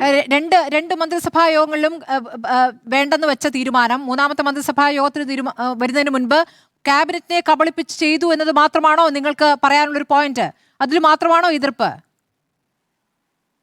അത് മാത്രമല്ലേ, ഞങ്ങളെ സംബന്ധിച്ച് ഇക്കാര്യത്തിനകത്ത് ഞങ്ങളുടെ അടുത്തൊരു രാഷ്ട്രീയ നിലപാടുണ്ട് എന്ന് ഞങ്ങൾ തുടക്കത്തിലെ പറഞ്ഞ കാര്യത്തിൽ ഉറച്ചു നിൽക്കുകയല്ലേ. ഇപ്പൊ PM ശ്രീ അറബിക്കടലിൽ എറിയണം എന്ന് പറയുമ്പോൾ അത് രാഷ്ട്രീയമായ ഒരു നിലപാടാണെന്ന്. അത് അതിന് നിങ്ങൾ എവിടെ അറബിക്കടലിൽ എറിയുന്നത് ആലോചിക്കാൻ കമ്മിറ്റി രൂപീകരിച്ചിരിക്കുന്നല്ലേ? എവിടെ ഈജിയൻ തൊഴിൽ അല്ല, ഞങ്ങളെ സംബന്ധിച്ച് ഞാൻ പറഞ്ഞില്ല, ഇതൊരു ഒറ്റ അടിക്ക് നടപ്പിലാക്കാൻ കഴിയുന്ന ഒന്നാണോ? ഞങ്ങൾ അതിന്റെ എല്ലാ മാർഗങ്ങളും പരിശോധിക്കും. ഞങ്ങൾ അതിനു മുമ്പിൽ നിലനിൽക്കുന്ന പ്രതിസന്ധികളെ എങ്ങനെ തരണം ചെയ്യാൻ എന്നുള്ള ഒരു കൂട്ടായ കളക്റ്റീവായുള്ളൊരു ഡോക്ടർ കെ ജയപ്രസാദ് പറഞ്ഞതിനോടുകൂടി അങ്ങേക്ക് പ്രതികരിക്കാം. കേന്ദ്ര സർക്കാർ നടപ്പാക്കിയിരിക്കുന്ന ഈ പദ്ധതിയിൽ കരിക്കുലത്തിലേക്ക് കടന്നു വരുന്നേ ഇല്ല എന്ന് പറയുന്നതിനോട് അല്ല, കരിക്കുലം ഇന്ത്യക്കകത്ത് കഴിഞ്ഞ ഒരു 1.5 ദശകമായി ഹിന്ദുത്വ ശക്തികൾ നടത്തിക്കൊണ്ടുവരുന്ന കാവ്യവൽക്കരണ പരിശ്രമങ്ങളെ കുറിച്ച് അങ്ങനെയൊന്നും സംഭവിക്കില്ല എന്നൊന്നും നിഷ്കളങ്കമായി കാണാൻ കഴിയില്ല. അദ്ദേഹത്തിന് തന്നെ ഒരു പ്രശ്നം എന്താ? അദ്ദേഹം പറയുന്നു വലതു നിരീക്ഷകൻ എന്നാണ് പേര് വെച്ചത്, അദ്ദേഹത്തിന് അനുമതിയോടാണ് പേര് വെക്കുന്നതെന്ന് പറയുന്നു. എന്നാൽ അദ്ദേഹത്തിന് അറിയാം ഈ വലതുപക്ഷം എന്ന് പറയുന്നത് വലിയ മോശം കാര്യമാണെന്ന് പറയുന്നു. അതിന്റെ കൂട്ടത്തിലൊരു കാര്യം ഞാൻ പറയുന്നു, ഇടത് വലതു മുന്നണികൾ, ഇവിടെ ഞങ്ങൾ വലതു മുന്നണിയല്ല, ഞങ്ങൾ ഐക്യ ജനാധിപത്യ മുന്നണിയാണ്. സെൻട്രൽ ലെഫ്റ്റ് ആണ് ഞങ്ങളുടെ പൊളിറ്റിക്കൽ പൊസിഷൻ. അപ്പൊ നിങ്ങളുടെ വലതുപക്ഷ നിലപാട് ഞങ്ങളുടെ അടിച്ചേൽപ്പിക്കേണ്ട. ഞങ്ങളെ സംബന്ധിച്ച് ഞങ്ങൾക്കൊരു രാഷ്ട്രീയ നിലപാടുണ്ട്. ഈ പറയുന്ന ഹിന്ദുത്വ പരിശ്രമങ്ങളെ, കാവ്യവൽക്കരണ പരിശ്രമങ്ങളെ പ്രതിരോധിക്കുക എന്നുള്ളതാണെന്നേ. ഏറ്റവും വലിയ പരിശ്രമം നടത്തിയത് ആരാ? അർജുൻ സിംഗ് മാനവ വിഭവശേഷി വകുപ്പ് മന്ത്രി ആയിരിക്കുമ്പോഴാണ് ഈ ഇന്ത്യയിൽ ഈ പറയുന്ന കാവ്യവൽക്കരണത്തിനെതിരെയുള്ള ഒരു വലിയ പോരാട്ടം നടത്തിയത്. ഇവിടെ അക്കാദമികമായ ഈ പറയുന്ന സ്വാതന്ത്ര്യത്തെ തിരിച്ചു പിടിക്കാനുള്ള വലിയ പരിശ്രമം നടത്തിയതാരാ? ഞങ്ങൾ തന്നെയാണെന്നേ. ഇപ്പൊ JNU പോലുള്ള സർവകലാശാലകളുടെ സ്വതന്ത്ര സ്വഭാവം എന്ന് പറയുന്നത് കോൺഗ്രസിന്റെ സംഭാവനയല്ലേ? ഇവിടുത്തെ യൂണിവേഴ്സിറ്റി കോൺഗ്രസ് നിർമ്മിച്ചത്. ഈ പറയുന്ന ഞങ്ങൾക്ക് അതിനോട് PM ശ്രീ ഒപ്പിട്ട കോൺഗ്രസ് സർക്കാരുകൾ ഏതൊക്കെയാണ്? ഹലോ, PM ശ്രീ ഒപ്പിട്ട കോൺഗ്രസ് സർക്കാരുകൾ ഏതൊക്കെയാണെന്നൊന്ന് പറയാമോ? അല്ല, ഞാനിതിനകത്ത് പറയുന്ന ഒരു കാര്യം എന്ന് പറയുന്നത്, കേൾക്കുന്നില്ല? PM ശ്രീ ഇതിനകം പല കോൺഗ്രസ് ഭരിക്കുന്ന സംസ്ഥാനങ്ങൾ ഒപ്പിട്ട് കഴിഞ്ഞല്ലോ. ഇത് കേൾക്കുന്നില്ല. അല്ല, അത്തരം അനുഭവങ്ങളിൽ നിന്ന് പിന്നോട്ട് പോകുന്ന സാഹചര്യം ഉണ്ടായിട്ടില്ലേ? അതിനെതിരെയുള്ള വിമർശനങ്ങൾ ഉണ്ടായിട്ടില്ലേ? സ്വയം വിമർശനപരമായിട്ട് ഞങ്ങൾ അതിനെ പരിശോധിച്ചിട്ടില്ലേ? ഞങ്ങൾ തെറ്റ് തിരുത്തിയിട്ടില്ലേ? ഞങ്ങളെ സംബന്ധിച്ച് കൃത്യമായി ഞങ്ങളുടെ രാഷ്ട്രീയ നിലപാട് എന്ന് പറയുന്നത് ഈ പറയുന്ന ഹിന്ദുത്വവൽക്കരണത്തിനെതിരാണ്, കാവ്യവൽക്കരണത്തിനെതിരാണ്. വ്യതിചലനങ്ങൾ ഉണ്ടായ സമയത്തൊക്കെ അഡ്വക്കേറ്റ് KS അരുൺകുമാർ, വിട്ടുവീഴ്ചയില്ലാതെ, കേന്ദ്രത്തിനോട് വിട്ടുവീഴ്ചയില്ലാതെ ഭരിക്കാനാവില്ല എന്നതാണല്ലോ നിങ്ങൾ ചൂണ്ടിക്കാണിച്ച ഒരു കാര്യം. കാരണം ഇത് ഒപ്പിട്ടില്ല എങ്കിൽ SSK ഫണ്ട് കിട്ടില്ല. അത് ഒപ്പിട്ടു, അത് കഴിഞ്ഞിട്ട് പിന്നെ ഒന്ന് മുടന്തിയാൽ മതി. അങ്ങനെ തന്ത്രപരമായി മുന്നോട്ട് പോകുക, അത് നിലപാടല്ല, തന്ത്രപരമായി മുന്നോട്ട് പോകുക, അത് മാത്രമേ ഇപ്പോൾ BJP ഭരിക്കുന്ന രാജ്യത്ത് ചെയ്യാനാകൂ എന്നതാണോ ഇതിൽ നിന്ന് ലഭിക്കുന്ന മെസ്സേജ്? സ്മൃതി, പലതവണ താങ്കൾ ആ ചോദ്യം ആവർത്തിച്ചു കോൺഗ്രസ് പ്രതിനിധിയോട്. യെസ് ഓർ നോ എന്നതാണ് ആ ചോദ്യം. അപ്പൊ അദ്ദേഹം പറഞ്ഞ മറുപടി, ഞങ്ങൾ UDF സുതാര്യമാണ്, ഞങ്ങൾ UDF ആകെ പോസിറ്റീവാണ്, ഞങ്ങൾ UDF തുറന്ന ചർച്ചയാണ്, ഞങ്ങളുടെ നിലപാട് വ്യക്തമാണ്, ഞങ്ങൾ കൂട്ടായിട്ടുള്ള ചർച്ചയാണ്, ഞങ്ങൾ കളക്റ്റീവായിട്ടുള്ള ചർച്ചയാണ്. ഒറ്റ ചോദ്യമേ ഉള്ളൂ. ഈ PM ശ്രീ പദ്ധതിയുമായി ബന്ധപ്പെട്ടുകൊണ്ട് നിങ്ങൾ തെലങ്കാനയിൽ 832 സ്കൂളുകൾ PM ശ്രീയിലുണ്ട്, കർണാടകത്തിൽ 660 സ്കൂളുകളുണ്ട്. നിങ്ങൾ ഭരിക്കുന്ന മറ്റെല്ലാ സംസ്ഥാനങ്ങളിലും PM ശ്രീ ആയിട്ട് സഹകരിച്ചിട്ടുണ്ട്. ഈ കേരളത്തിലെ PM ശ്രീ പദ്ധതിയുമായിട്ട് കേരളം തുടർന്നു പോകുമോ? Yes or no? ഈ ചോദ്യത്തിന് ഒരു ഉത്തരം ആ കോൺഗ്രസ് പ്രതിയിൽ നിന്ന് അങ്ങേക്കൊന്ന് മേടിച്ചു തരാമോ? അറിയാൻ വേണ്ടിയിട്ടാ.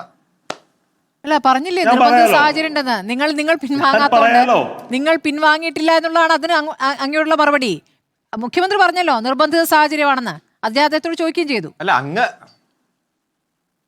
ചോദിച്ച കാര്യമാണല്ലോ. അല്ല, എനിക്ക് ഉത്തരം കിട്ടിയില്ല.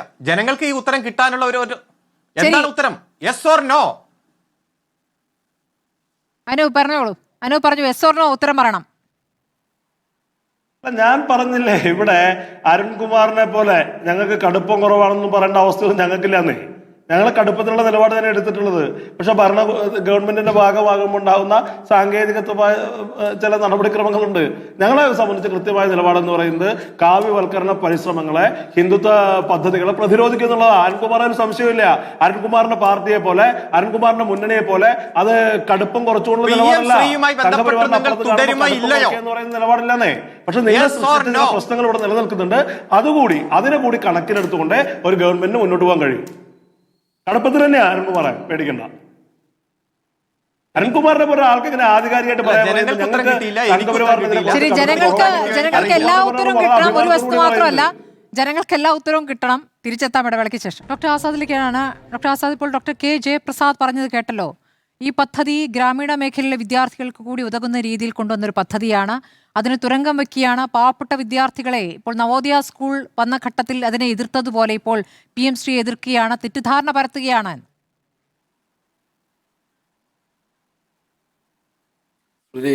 ഈ PM ശ്രീ പദ്ധതിയിൽ നമ്മൾ ഒപ്പുവെച്ചൊരു MOU ഉണ്ടല്ലോ.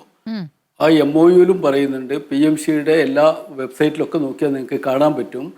പിന്നെ ഇത് നാഷണൽ എഡ്യൂക്കേഷൻ പ്രോഗ്രാം NEPയുടെ നയത്തിൻ്റെ ഷോക്കേസ് ആയിട്ട്, അതിൻ്റെ ഒരു പൈലറ്റ് പദ്ധതിയായിട്ടാണ് PM ശ്രീ വരുന്നത്. NEPയുടെ പൈലറ്റ് ഹലോ കേൾക്കാം, ആമുഖ പരിപാടിയാണ്, പറഞ്ഞോളൂ. കേൾക്കുന്നുണ്ടോ? കേൾക്കാം. അതിന് ആമുഖ പരിപാടിയാണ്. NEP പദ്ധതിയുടെ ആമുഖ പരിപാടിയായിട്ടാണ് ഇത് വരുന്നത്. ഇതിലെവിടെയാണ് കരിക്കുലത്തെ പറ്റി പറയുന്നത് എന്ന് ചോദിച്ചാൽ നമ്മൾ പോവേണ്ടത് NEPയിലേക്കാണ്. NEP വളരെ കൃത്യമായിട്ട് പറയുന്നുണ്ട്. ഇപ്പോൾ ഒരു സംഗതി വരുമ്പോൾ നമുക്ക് അതിൻ്റെ അനേകായിരം ഉപലബ്ധികളെ പറ്റി പറഞ്ഞപ്പോൾ ഇതാക്കാം. പക്ഷെ അതിൻ്റെ മെയിൻ കേന്ദ്രം എന്താണ്? ഏത് തരത്തിൽ എവിടെ ഊന്നുന്ന വിദ്യാഭ്യാസത്തിലാണ്. ഇപ്പോൾ മൂല്യാധിഷ്ഠിത വിദ്യാഭ്യാസം എന്നുള്ളൊരൊറ്റ വാക്കുണ്ടെങ്കിൽ എന്താണ് മൂല്യം? മൂല്യത്തെ പറ്റിയുള്ള മതമൂല്യങ്ങളാണോ? ജനാധിപത്യ മതേതര രാഷ്ട്രീയ മൂല്യങ്ങളാണോ?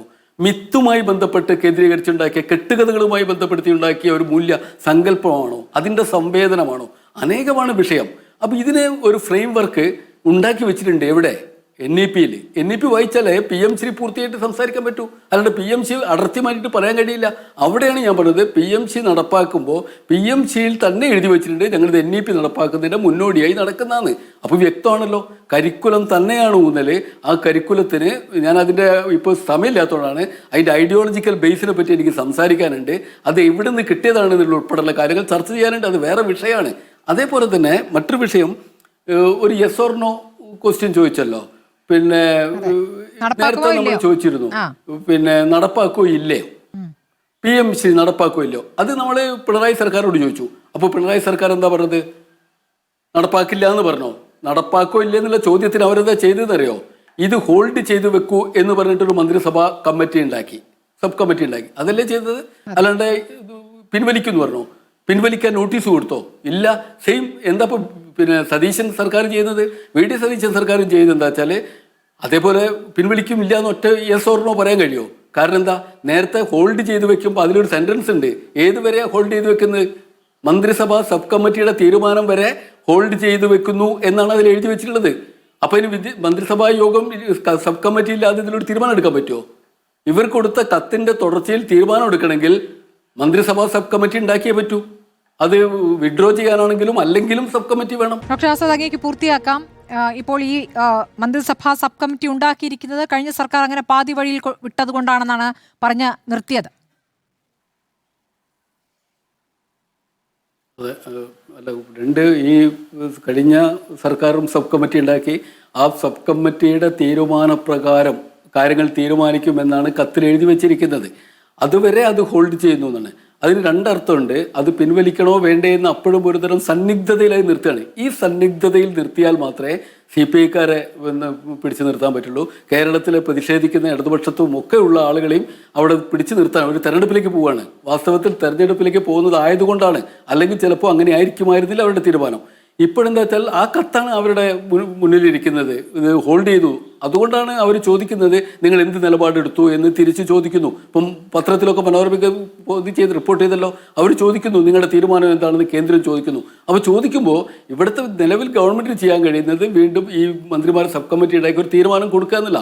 ആ തീരുമാനം വിഡ്രോ ചെയ്യാനായേ പറ്റൂ. അവിടെയാ പ്രശ്നം. അല്ലാതെ പഴയ അതേ കാപട്യം തന്നെയാണ് ഇവർ ചെയ്യാൻ പോകുന്നതെങ്കിൽ പ്രയാസപ്പെടും. അത് എന്ന് പറയുന്ന അധിനിവേശം അത് ഒരു വലിയ രാഷ്ട്രീയ ഗൂഢാലോചനയാണ്. അത് ശ്രദ്ധിച്ചില്ലെങ്കിൽ അപകടകരമായിരിക്കും. ശരി, അഡ്വക്കേറ്റ് VR അനൂപ്, അതിലാണ് മറുപടി കിട്ടേണ്ടത്. ഇപ്പോൾ മന്ത്രിസഭാ ഉപസമിതി രൂപീകരിച്ചിരിക്കുന്നു. ആ മന്ത്രിസഭാ ഉപസമിതിയുടെ യോഗത്തിന് തീരുമാനത്തിനൊക്കെ ഒരു സമയപരിധി നിശ്ചയിച്ചിട്ടുണ്ടോ? അതോ കഴിഞ്ഞ സർക്കാർ ഇങ്ങനെ പാതി വഴിയിൽ ഇട്ടു പോയതുപോലെ ഒരു സമിതി ഉണ്ടല്ലോ, സമിതിയുടെ തീരുമാനം വരട്ടെ, ഇന്നിങ്ങനെ നാളെ നീളെ എന്ന് പോവോ? അല്ല സ്മൃതി, ഞാൻ തുടക്കം മുതലേ പറഞ്ഞതാണ് മന്ത്രിസഭാ ഉപസമിതി എന്തിന് എന്ന് ചോദിച്ചാൽ അതിന് സാങ്കേതികമായ നടപടിക്രമങ്ങൾ പാലിക്കാനാണെന്നേ. ഇതൊരു കരാറിൽ നിന്ന് നമ്മളങ്ങനെ പിൻവാങ്ങണമെങ്കിൽ അതിന്റെ ക്ലോസുകളുണ്ട്. അത് പരിഗണിക്കപ്പെടേണ്ട രീതിയിൽ അതിന്റെ നടപടിക്രമങ്ങളിലൂടെ മുന്നോട്ട് പോകണ്ടേ? ഈ ചർച്ചയുടെ തുടക്കത്തിൽ തന്നെ സ്മൃതി ചോദിച്ച ചോദ്യം എന്താ, അങ്ങനെ പിൻവലിക്കുകയാണെങ്കിൽ എന്തിനാ മന്ത്രിസഭാ ഉപസമിതിയുടെ ആവശ്യം? അതിന്റെ ആവശ്യം ഉണ്ടായിരുന്നില്ലല്ലോ എന്നുള്ളതാണ്. തീർച്ചയായും ഞങ്ങളുടെ ലക്ഷ്യം എന്ന് പറയുന്നത് ഇതിനെ പ്രതിരോധിക്കുക എന്നുള്ളതാണ്. അതെങ്ങനെ എന്നെ സംബന്ധിച്ച് ഈ സമയത്ത് അത് ഏത് രീതിയിൽ മുന്നോട്ട് പോകും എന്നുള്ളതാണ്. പക്ഷെ അതിന്റെ കൃത്യമായി ഈ പറയുന്ന സംഘപരിവാർ മുന്നോട്ട് വെക്കുന്ന അതിന്റെ ഒരു ഹിന്ദുത്വ പരിശ്രമങ്ങളെ പ്രതിരോധിക്കുക എന്നുള്ളതാണ്. ശരി, സർക്കാരുകൾ തുടർച്ചയാണ്, പക്ഷേ നയവും നിലപാടും വ്യത്യസ്തമാണ്. ഞങ്ങൾ വ്യത്യസ്തമാണ് എന്ന് ആവർത്തിച്ച് മുഖ്യമന്ത്രി പറയുമ്പോൾ ഈ വിഷയത്തിൽ PM-ശ്രീ വിഷയത്തിൽ എന്ത് വ്യത്യസ്തതയാണ് ഈ സർക്കാർ കാണിക്കാനിരിക്കുന്നതെന്ന് കേരളം കാത്തിരിക്കുകയാണ്. VR അനൂപ്, ഞങ്ങൾ കാത്തിരിക്കുകയാണ് എന്താകും ആ തീരുമാനമെന്ന്. വളരെ നന്ദി advocate VR Anoop, advocate KS Arunkumar, doctor K Jayaprasad, doctor Azad ചർച്ചയിൽ പങ്കെടുത്തതിന്. കാണാം മീറ്റ് ദി എഡിറ്റേഴ്സ്.